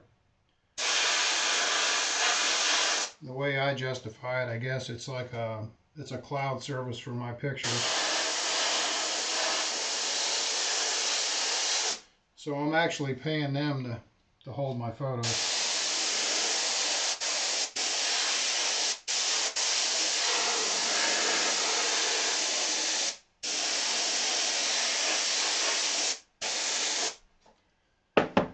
So going forward, I think on this landing gear stuff, I'm going to see if I can open this gun up a little bit. See if I can find out a way to get more material through here.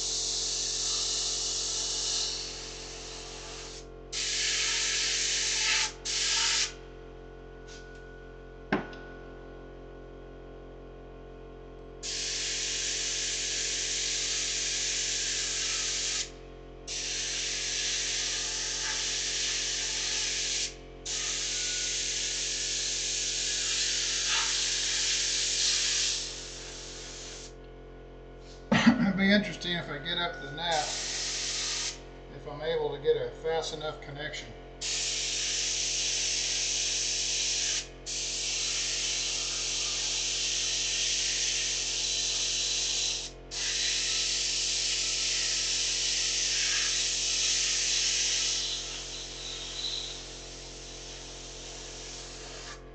Fast enough connection to upload photos.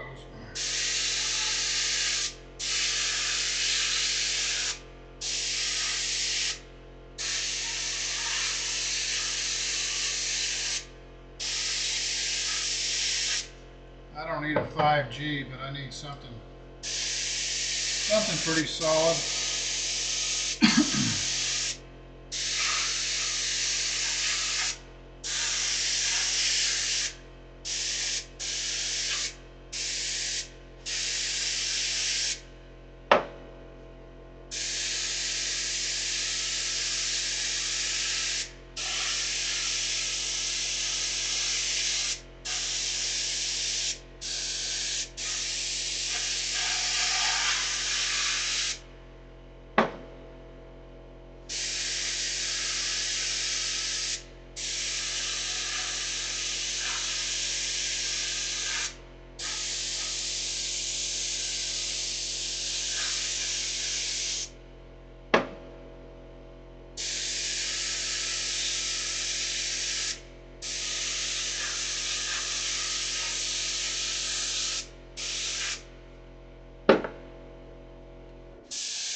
So as you can see, if you come out here and you start doing this, what I've got on this bench is basically an all-day event. By the time you do all this prep and you actually lay it up,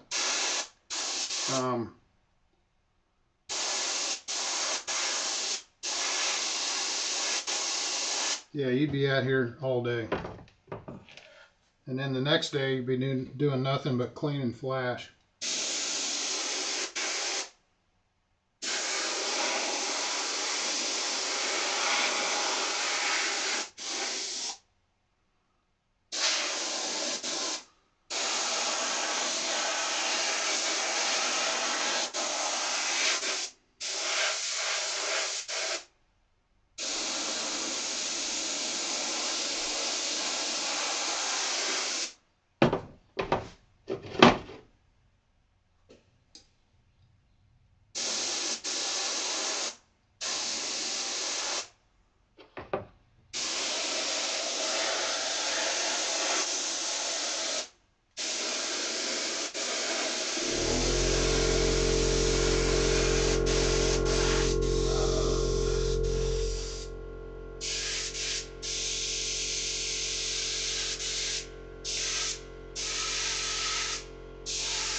Check on something here.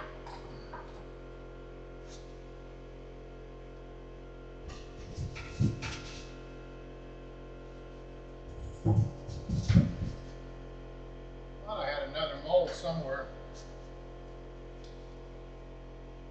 One of the things I'd like to cover in future videos, making props. I've got prop molds up there. Mike McHenry's been waiting for a prop mold for 5 years.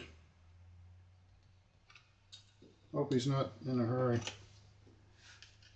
I thought, well, it's one of these props where I got to take 2 APC props, cut them up, and make a 3-blade.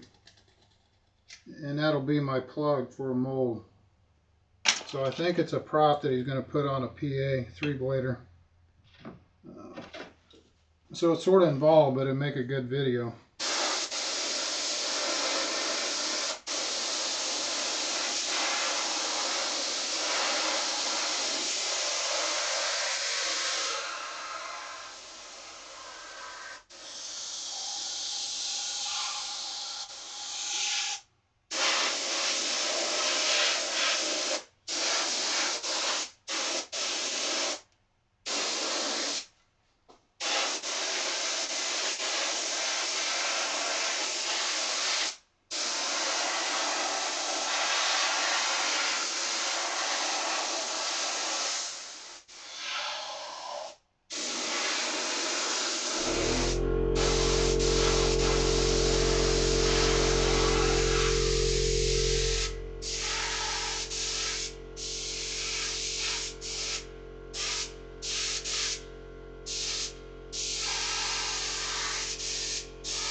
I'll bring this hump gear to the Nats if I get it finished.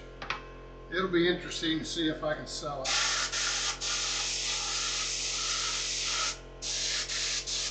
Somebody will buy it for a souvenir, I guess.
Moving right along. Yep.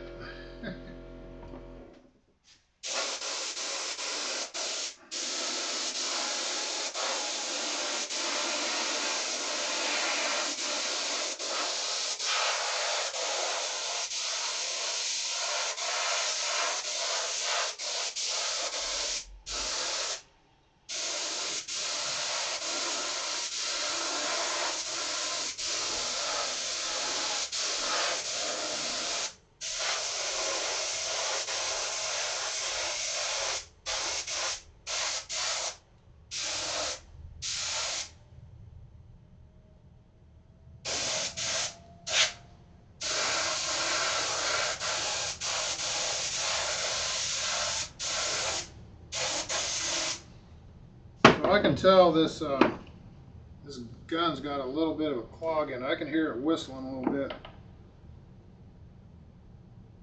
A little bit of PVA there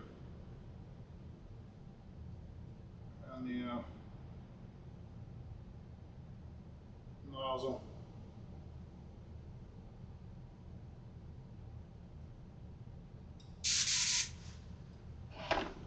Not critical though.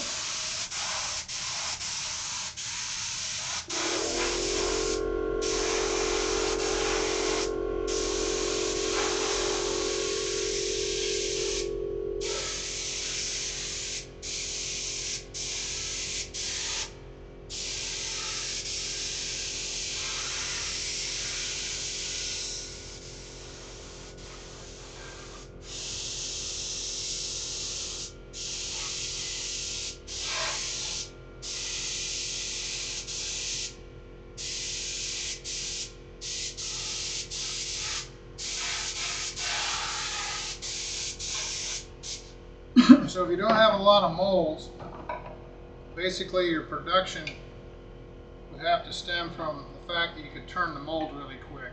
So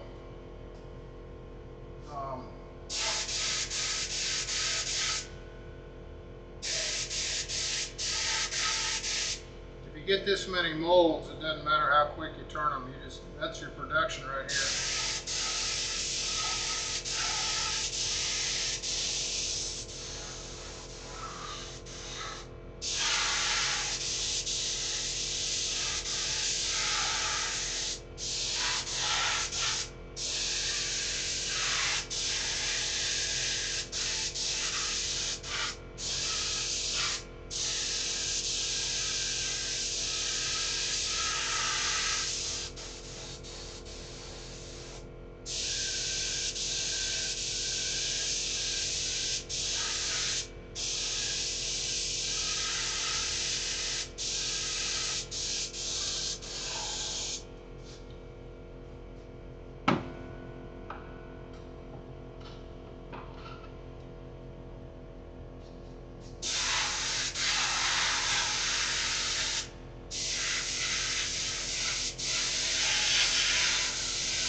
So basically, as far as the amount of work you could do in a day would be everything on this table. You could do 12 bell cranks, 1, 2, 3, 4, 5, 6, 7, 8. 1, 2, 3, 4, 6, 7. Yeah, 8 gear.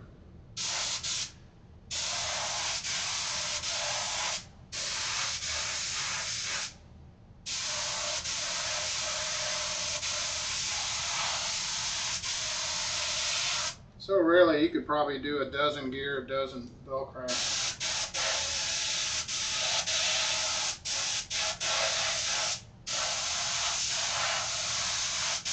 what would have to happen when you do all this, you do this and you lay it up one day. The next morning you open the molds, you throw all the parts in a box with the flashing on it. You wax a mold, you PVA, and you do this all over again.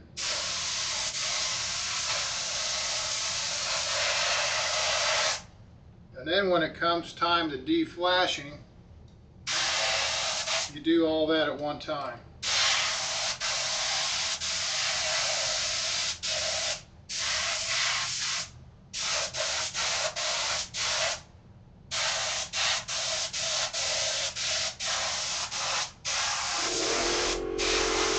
So, best time to deflash this cart right here. It's got the belt sander, the buffer, a sander, everything. I'd drag this out in the driveway at a 30-mile-an-hour wind. I put a mask on and gloves, long sleeve shirt.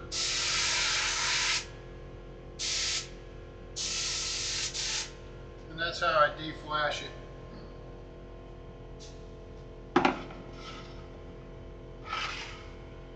And that way, I'm not suiting up for one part. I spend all day out there knocking the flash off.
So, starting out with the PVA in this gun, I probably put, I don't know, 2 inches in there. I've only got an inch left. So this PVA lasts you forever at this, doing this stuff. I've got a gallon up there. It's probably got a quart in it, or less than a quart. I've had it for 35 years. That quart of wax right here in this can, that was given to me as a sample, and I still got wax in there.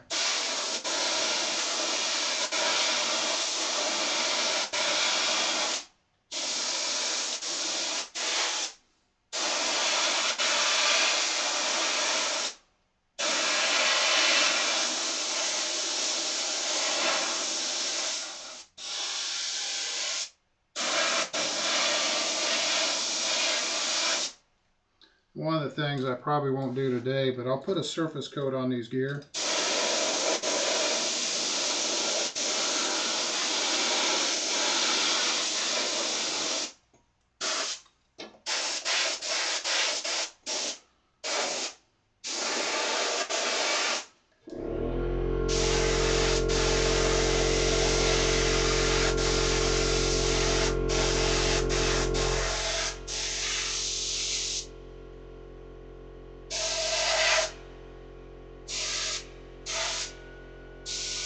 Take that back. I'll put the surface coat on it today, but I won't be doing it on the camera probably.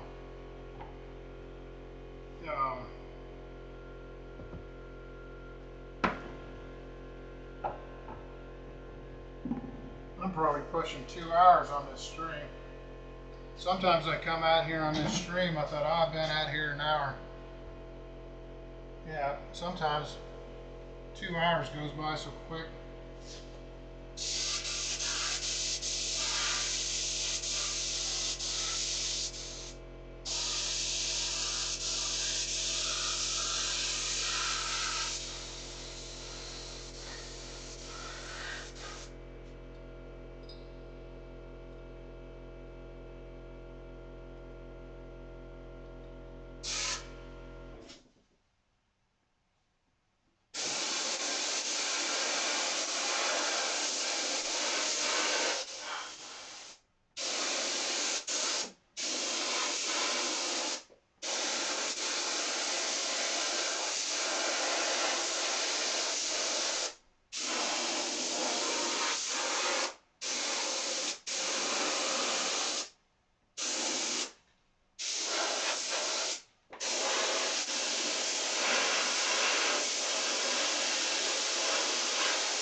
Meanwhile, back at the ranch,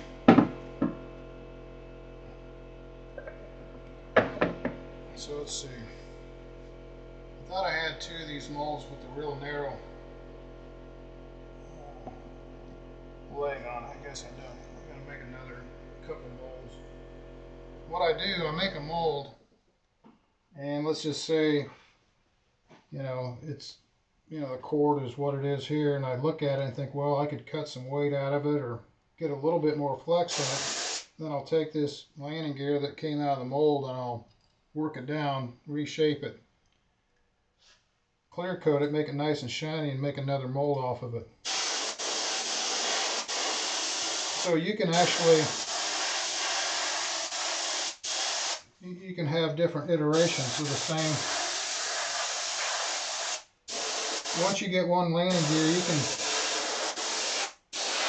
can keep reworking these parts, making molds. It's almost like unlimited what you can do.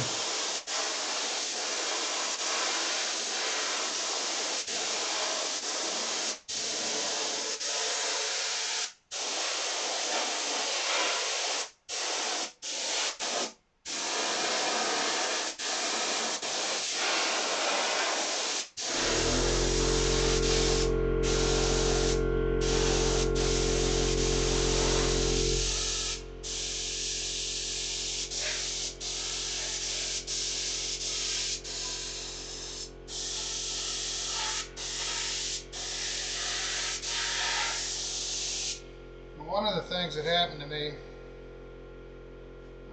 when I started making these landing gear again, I picked it up after, I don't know, years and years. So what happened is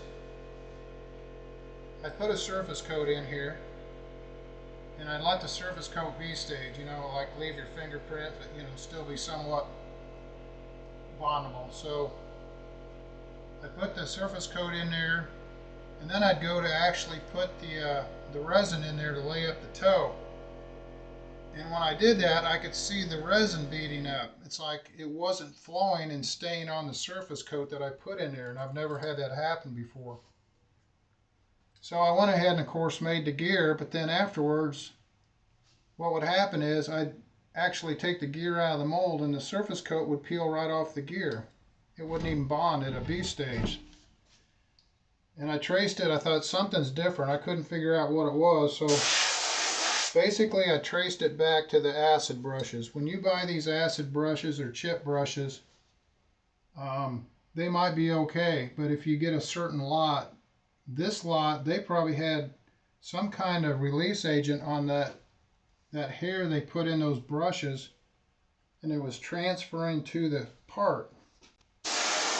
So what I've been doing since then, and it's worked out perfect, I take all my acid brushes and I dunk them in acetone and swish them around and clean them. So when you get done doing that, you'll look down in the acetone and it'll be dirty, like a brown dirt. So my takeaway is, if you're using acid brushes or chip brushes, clean it with acetone first.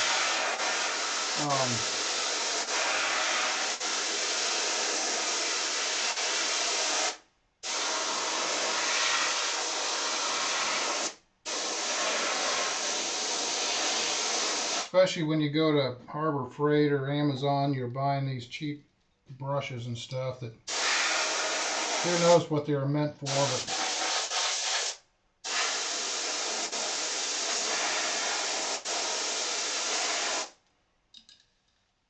and basically the gear that I had with the surface coat peeling off, I sanded the heck out of them, recoated them, and I use those as plugs to make another mold.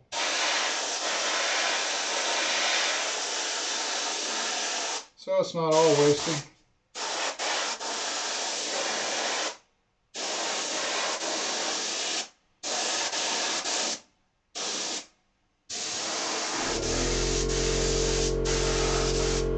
So that's the first coat on everything. So what I do, I go back and I choke the gun down, and I try to get a really good spatter. And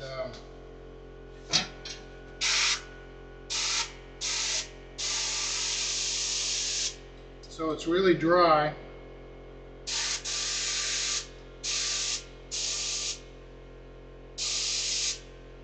And I'll open up more air, choke the gun down, because I want a satin finish on these parts.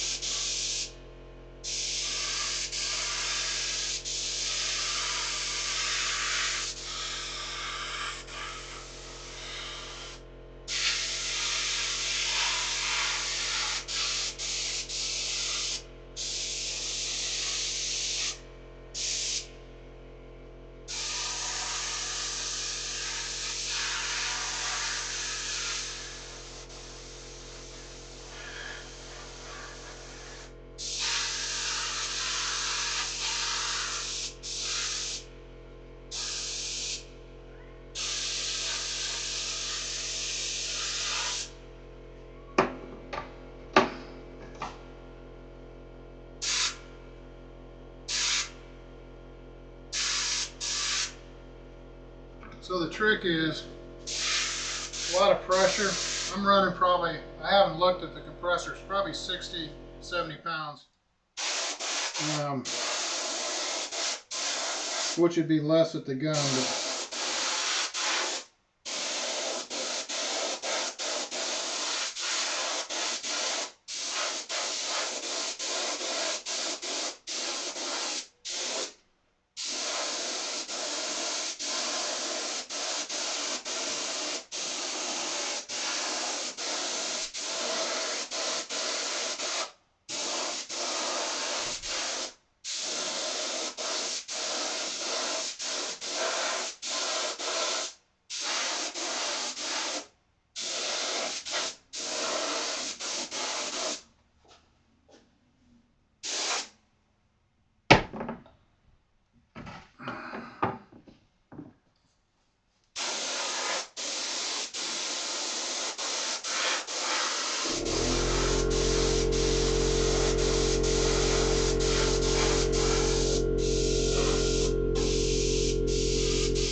now this hump gear mold, I can tell by looking at it, it's been post-cured. It's got like a greenish gray to it.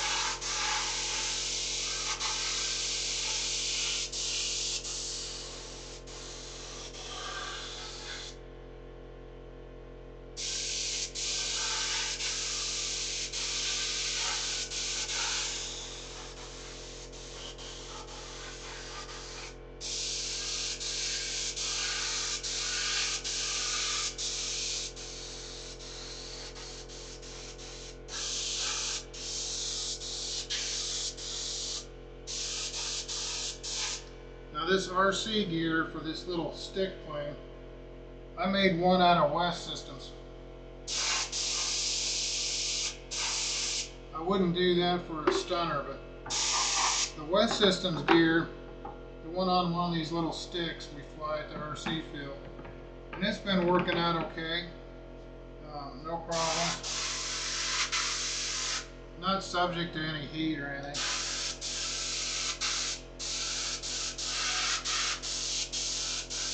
Super light airplane, fly them in the evening, you know.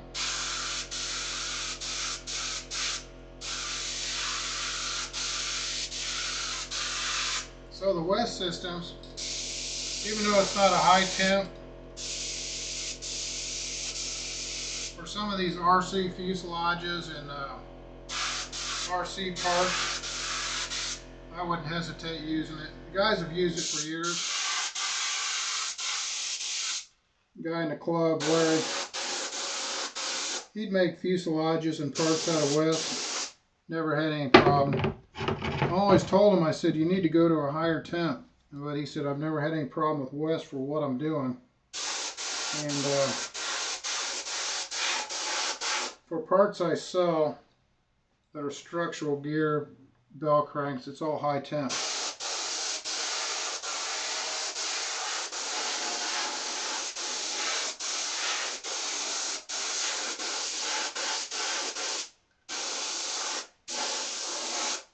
So I finally broke down last year and I bought a couple gallons of West.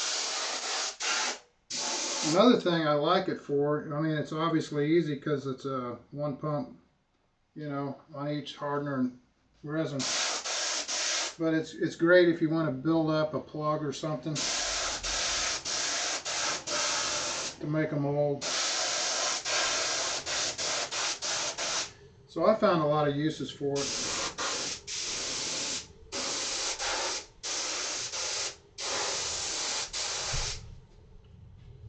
Another thing you can do, and I've done it, is take HTR 386 curing agent.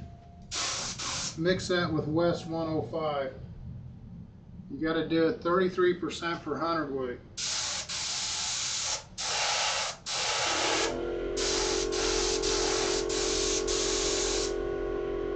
And that'll give you a high temp resin out of West. I don't have any I don't have any data on it, but I'm pretty sure, but just by fiddling around in my science fair projects, that it works.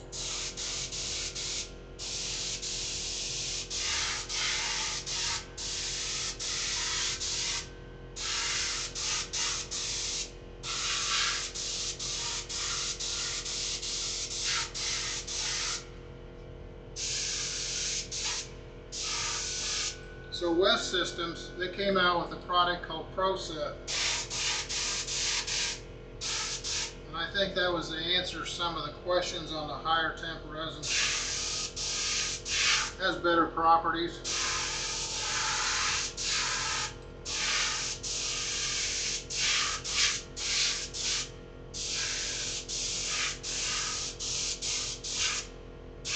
So West Systems was developed as a boat resin. Well, I've never seen water, I don't know, over 100 degrees. And I'll tell you what, if you ever got West Systems in water, it's 212. You got more problems than the resin.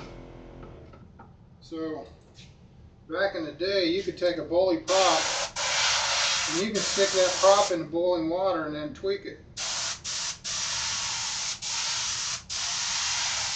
So the boiling water with a bully prop allows you to actually heat exactly the amount of prop up you need. Which told me the bully prop was made out of a lower temp resin. When Brian Ether started making props, you couldn't do that. High temp resin.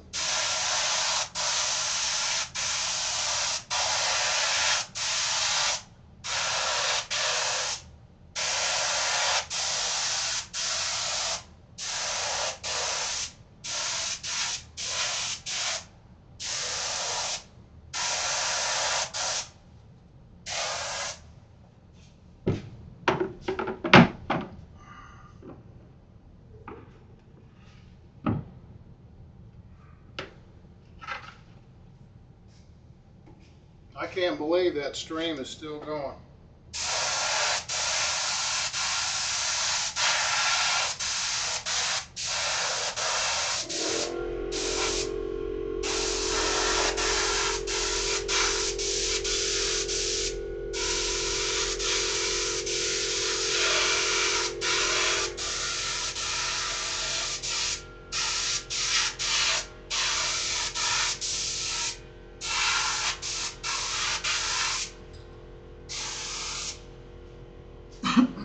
So, almost done. I got 1, 2, 3 more after this.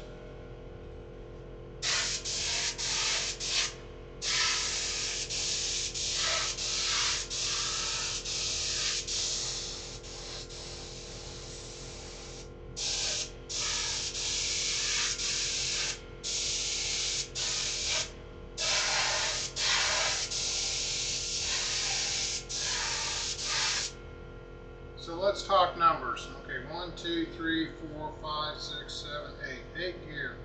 8 gear, 40 bucks a piece. Let's just say that's the retail.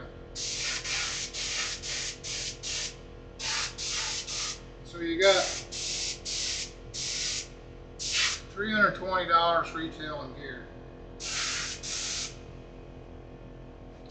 So then you take the bell cranks.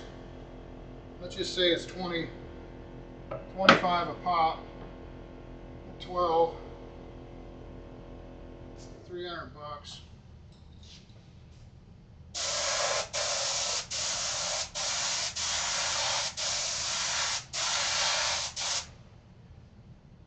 So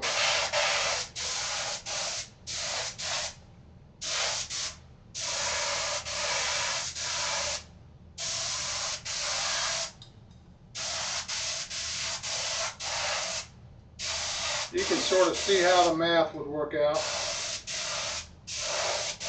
Then you got to buy all the equipment and material.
So when this process works, you can speed this process up with machine high temp tooling, bigger ovens, quicker turnaround times, the whole 9 yards. But the problem is, when you speed it up, in a lot of ways, basically what happens is you got to amateurize all that extra cost.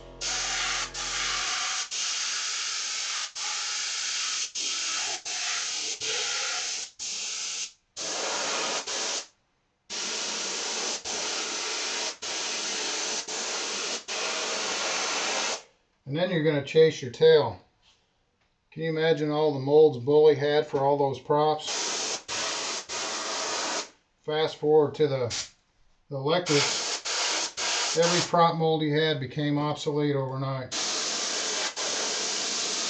This whole process, the molds, the process, the resin, everything.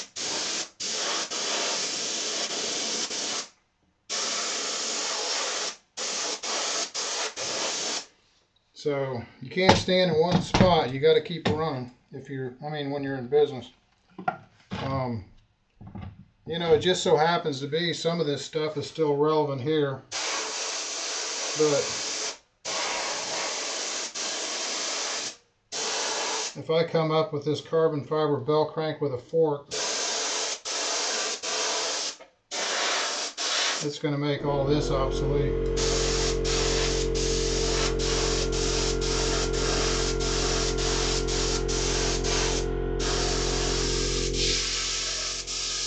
I guess the landing gear, that's pretty cut and dried.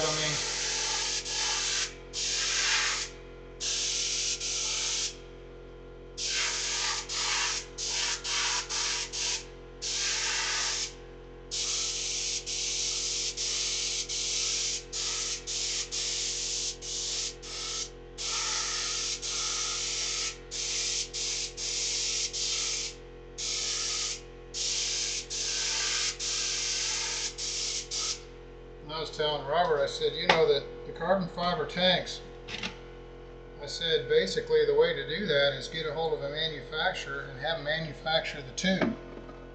And there's places out there that specialize in nothing but carbon tubes. So you could set up to where they'd sell you the tube. You'd have to engineer the end cap molds. But basically, if somebody wanted the tank, you'd have a formula, you know. So when you take the chop saw with a diamond bit on it, you chop off 6 inches, 6 ounces, you know. So in other words, if somebody order all these different capacities, you just put your stop block to that capacity, chop it off, throw your end caps on it, or, you know, let them do it. So, but making tanks one at a time,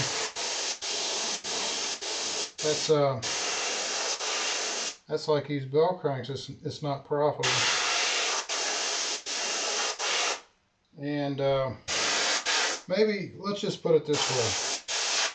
Maybe it's profitable for somebody fiddling around that wants lunch money. But it's not scalable. You can't actually scale it. So the worst case scenario, let's just say these bell cranks were made like this and somebody wanted 1,000 of them. Let's say that for some reason they were selling like servos. Oh my gosh, I mean, when that would happen, it's just like, well, you couldn't do it. So the thing is, with the carbon bell crank and the fork, the whole idea is scalable. And thought I was out of PVA, but I guess I'm not. Let's see here.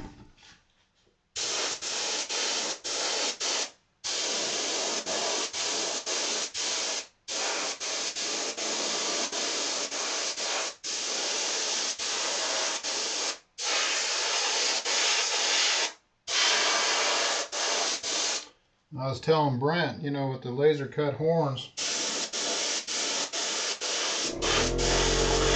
if you drop $1,000 on a bag full of tabs and you sell 50 to 100 horns, somebody decides they need a different geometry or something,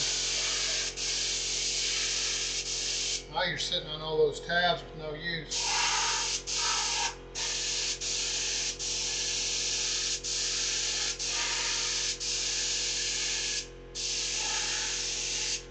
That was the idea behind that carbon bell crank with the fork. There's no mold, it's all laser, it's all water jet.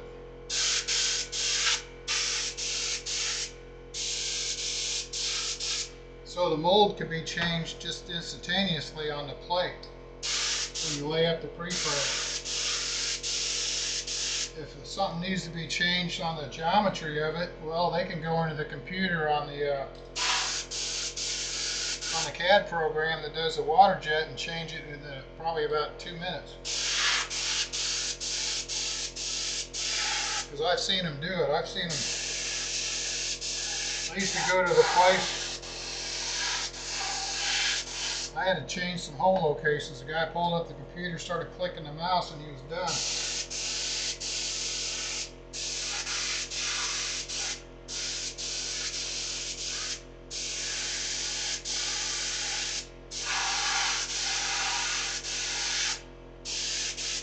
If I had to do it, it'd probably take me a half hour to find out in the program where I need to do that. People do it all day long, it's no big deal.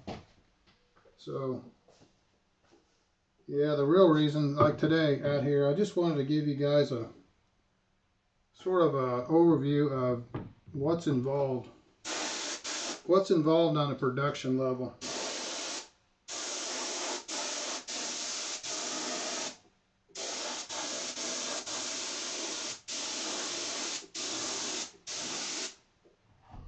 So it's a whole nother process.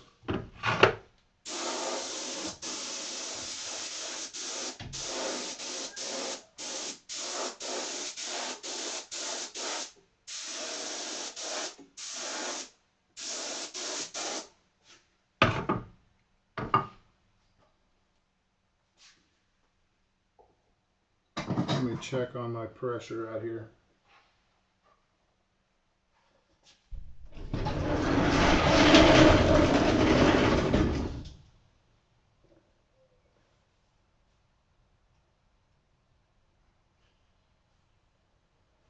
Yeah, I'm running 80 pounds.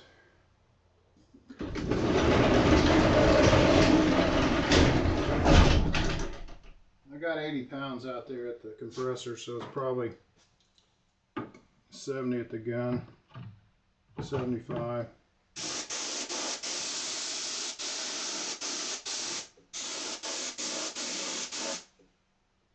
The other thing, I got the garage door sitting on the hose. If it smashes the hose, I think it was cutting off my air.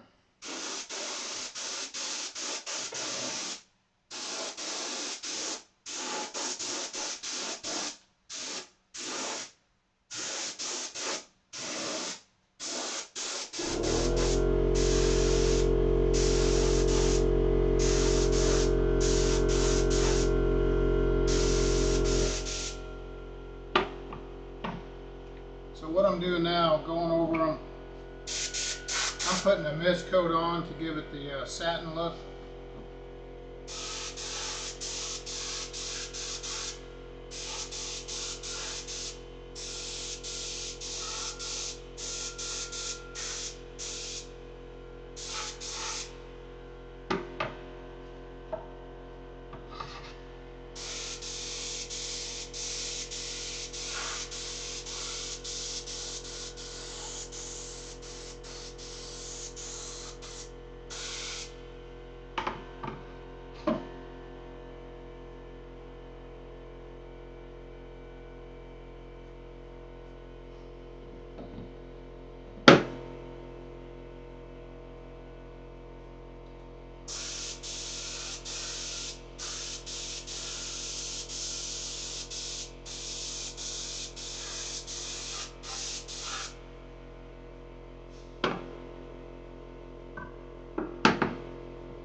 Alright, getting pretty close to the end here.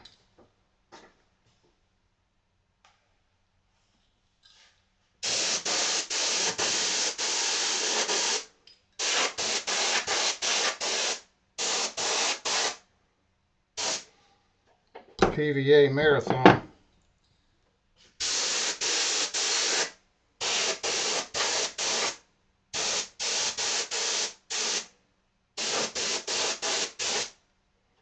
So I kicked it up to 80, it was 75, and made a difference.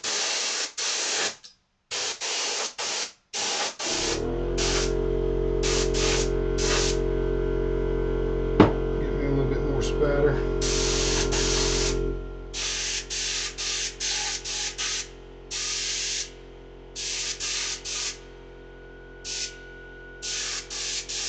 So the reason why these bell cranks, as they work, they're good bell cranks, but they were trying to get a freer connection with the lead out, so that was the reason of the fork. The fork was going to allow you to get more bearing surface with the lead out,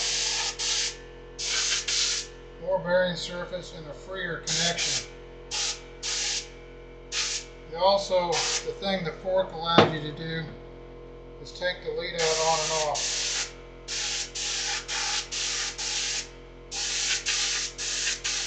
So if you had to take apart airplanes, that's where the fork was going to give you advantage of taking the lead out on and off.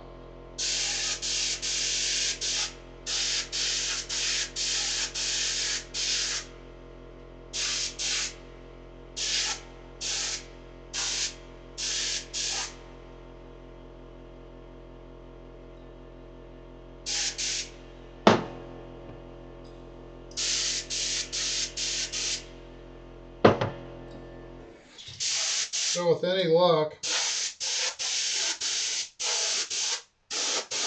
at the time for the gnat, I'll have all this stuff ready.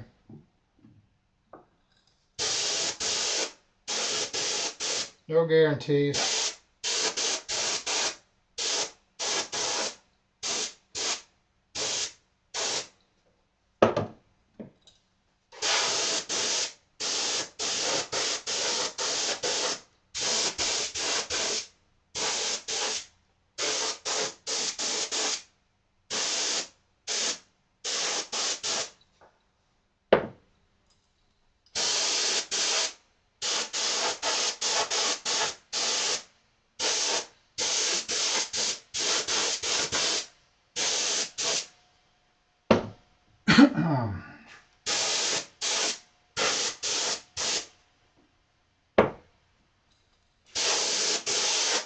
So right now, got a little shine in there from the PVA. All I'm doing now is going through there and making it matte.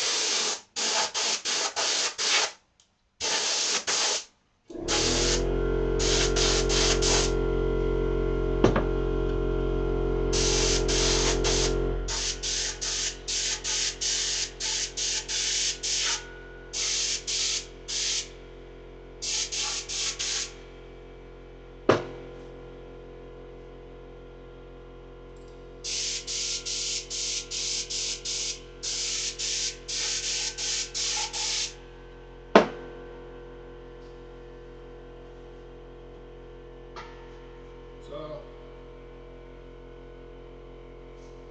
that's pretty much it.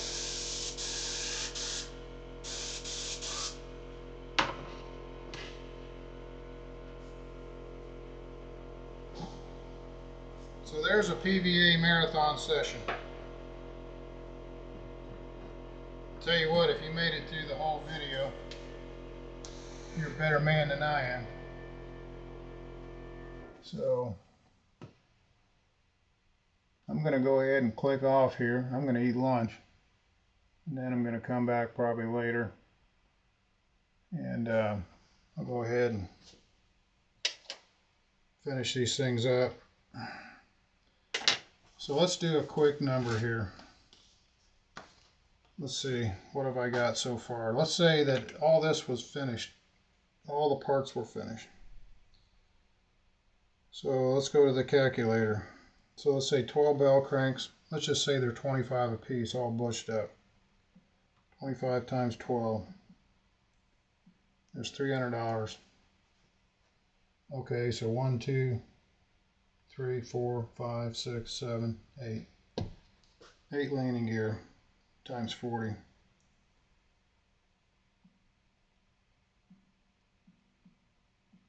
320. So we got $620 sitting here. So the way it works, 620, and that would be a full day. Let's just say 8 or 10 hour day by the time PVA, wax, lay them up, demold them, bag them up. 620. So the way it works is, in my estimation, let's just say the business gets 200 and would go for the material. amateurize your mold, your material, paper towel. So you'd pay yourself $220 if you're lucky. And then you take the taxes out of it. And then if you're selling this stuff, take the liability out of it. So at the end of the day, when you're making these parts, if you figure it by the numbers, you're probably better off going down there and doing something where you don't show up with any knowledge, you don't show up with any tools. So you can go across the street to the warehouse district, move boxes point A to point B, or you could cut grass or whatever. So that's the way the hobby part works out. Now, I figured it up on the low end. Basically, when I figured all this up to $620, you're looking at probably what you could get, or anybody could get in 1990s. Fast forward today, and you have a hard time getting it. So if you figure out the inflation and the cost of everything, it's probably almost 3 times, maybe double, at least. So the cost on this end of it. So the problem is, I mean, you sell a part now for 20, 25 bucks. Yeah, people will be glad to get it, but the thing is, if you figured inflation, what they were paying 25, 30 years ago, instead of a $20 part, should be 60. And I have to laugh. There's one little story I'll tell you real quick, and I'll get off here. A guy was we were working on bell cranks, and I told him afterwards, I said, I'll get you one of these if you want it. You can have it for free, because he's a stunt flyer. He said no, he didn't want one. And a couple other guys, they took it for free, I gave him one. And a couple weeks later, we were talking, and I said, well, I think honestly, if I had a fork bell crank and had all the bushings, and I mean, it was perfect, I said it'd be a $50 bell crank. He said, well, heck, I wouldn't give you $50 for that. I'd never pay $50 for a bell crank. And I didn't say anything, but in my mind, I'm thinking, he wouldn't take it if it was free. I would have had to pay him to take it. So, oh, okay, I'm out of here. I'm going to go eat lunch. A couple guys at Steve Berry, thanks for chiming in. And then Todd, it was, thanks for the advice on the business card, the QR code. Hope to see you guys at the Nats, or I'll be back on a stream. So thanks for coming by.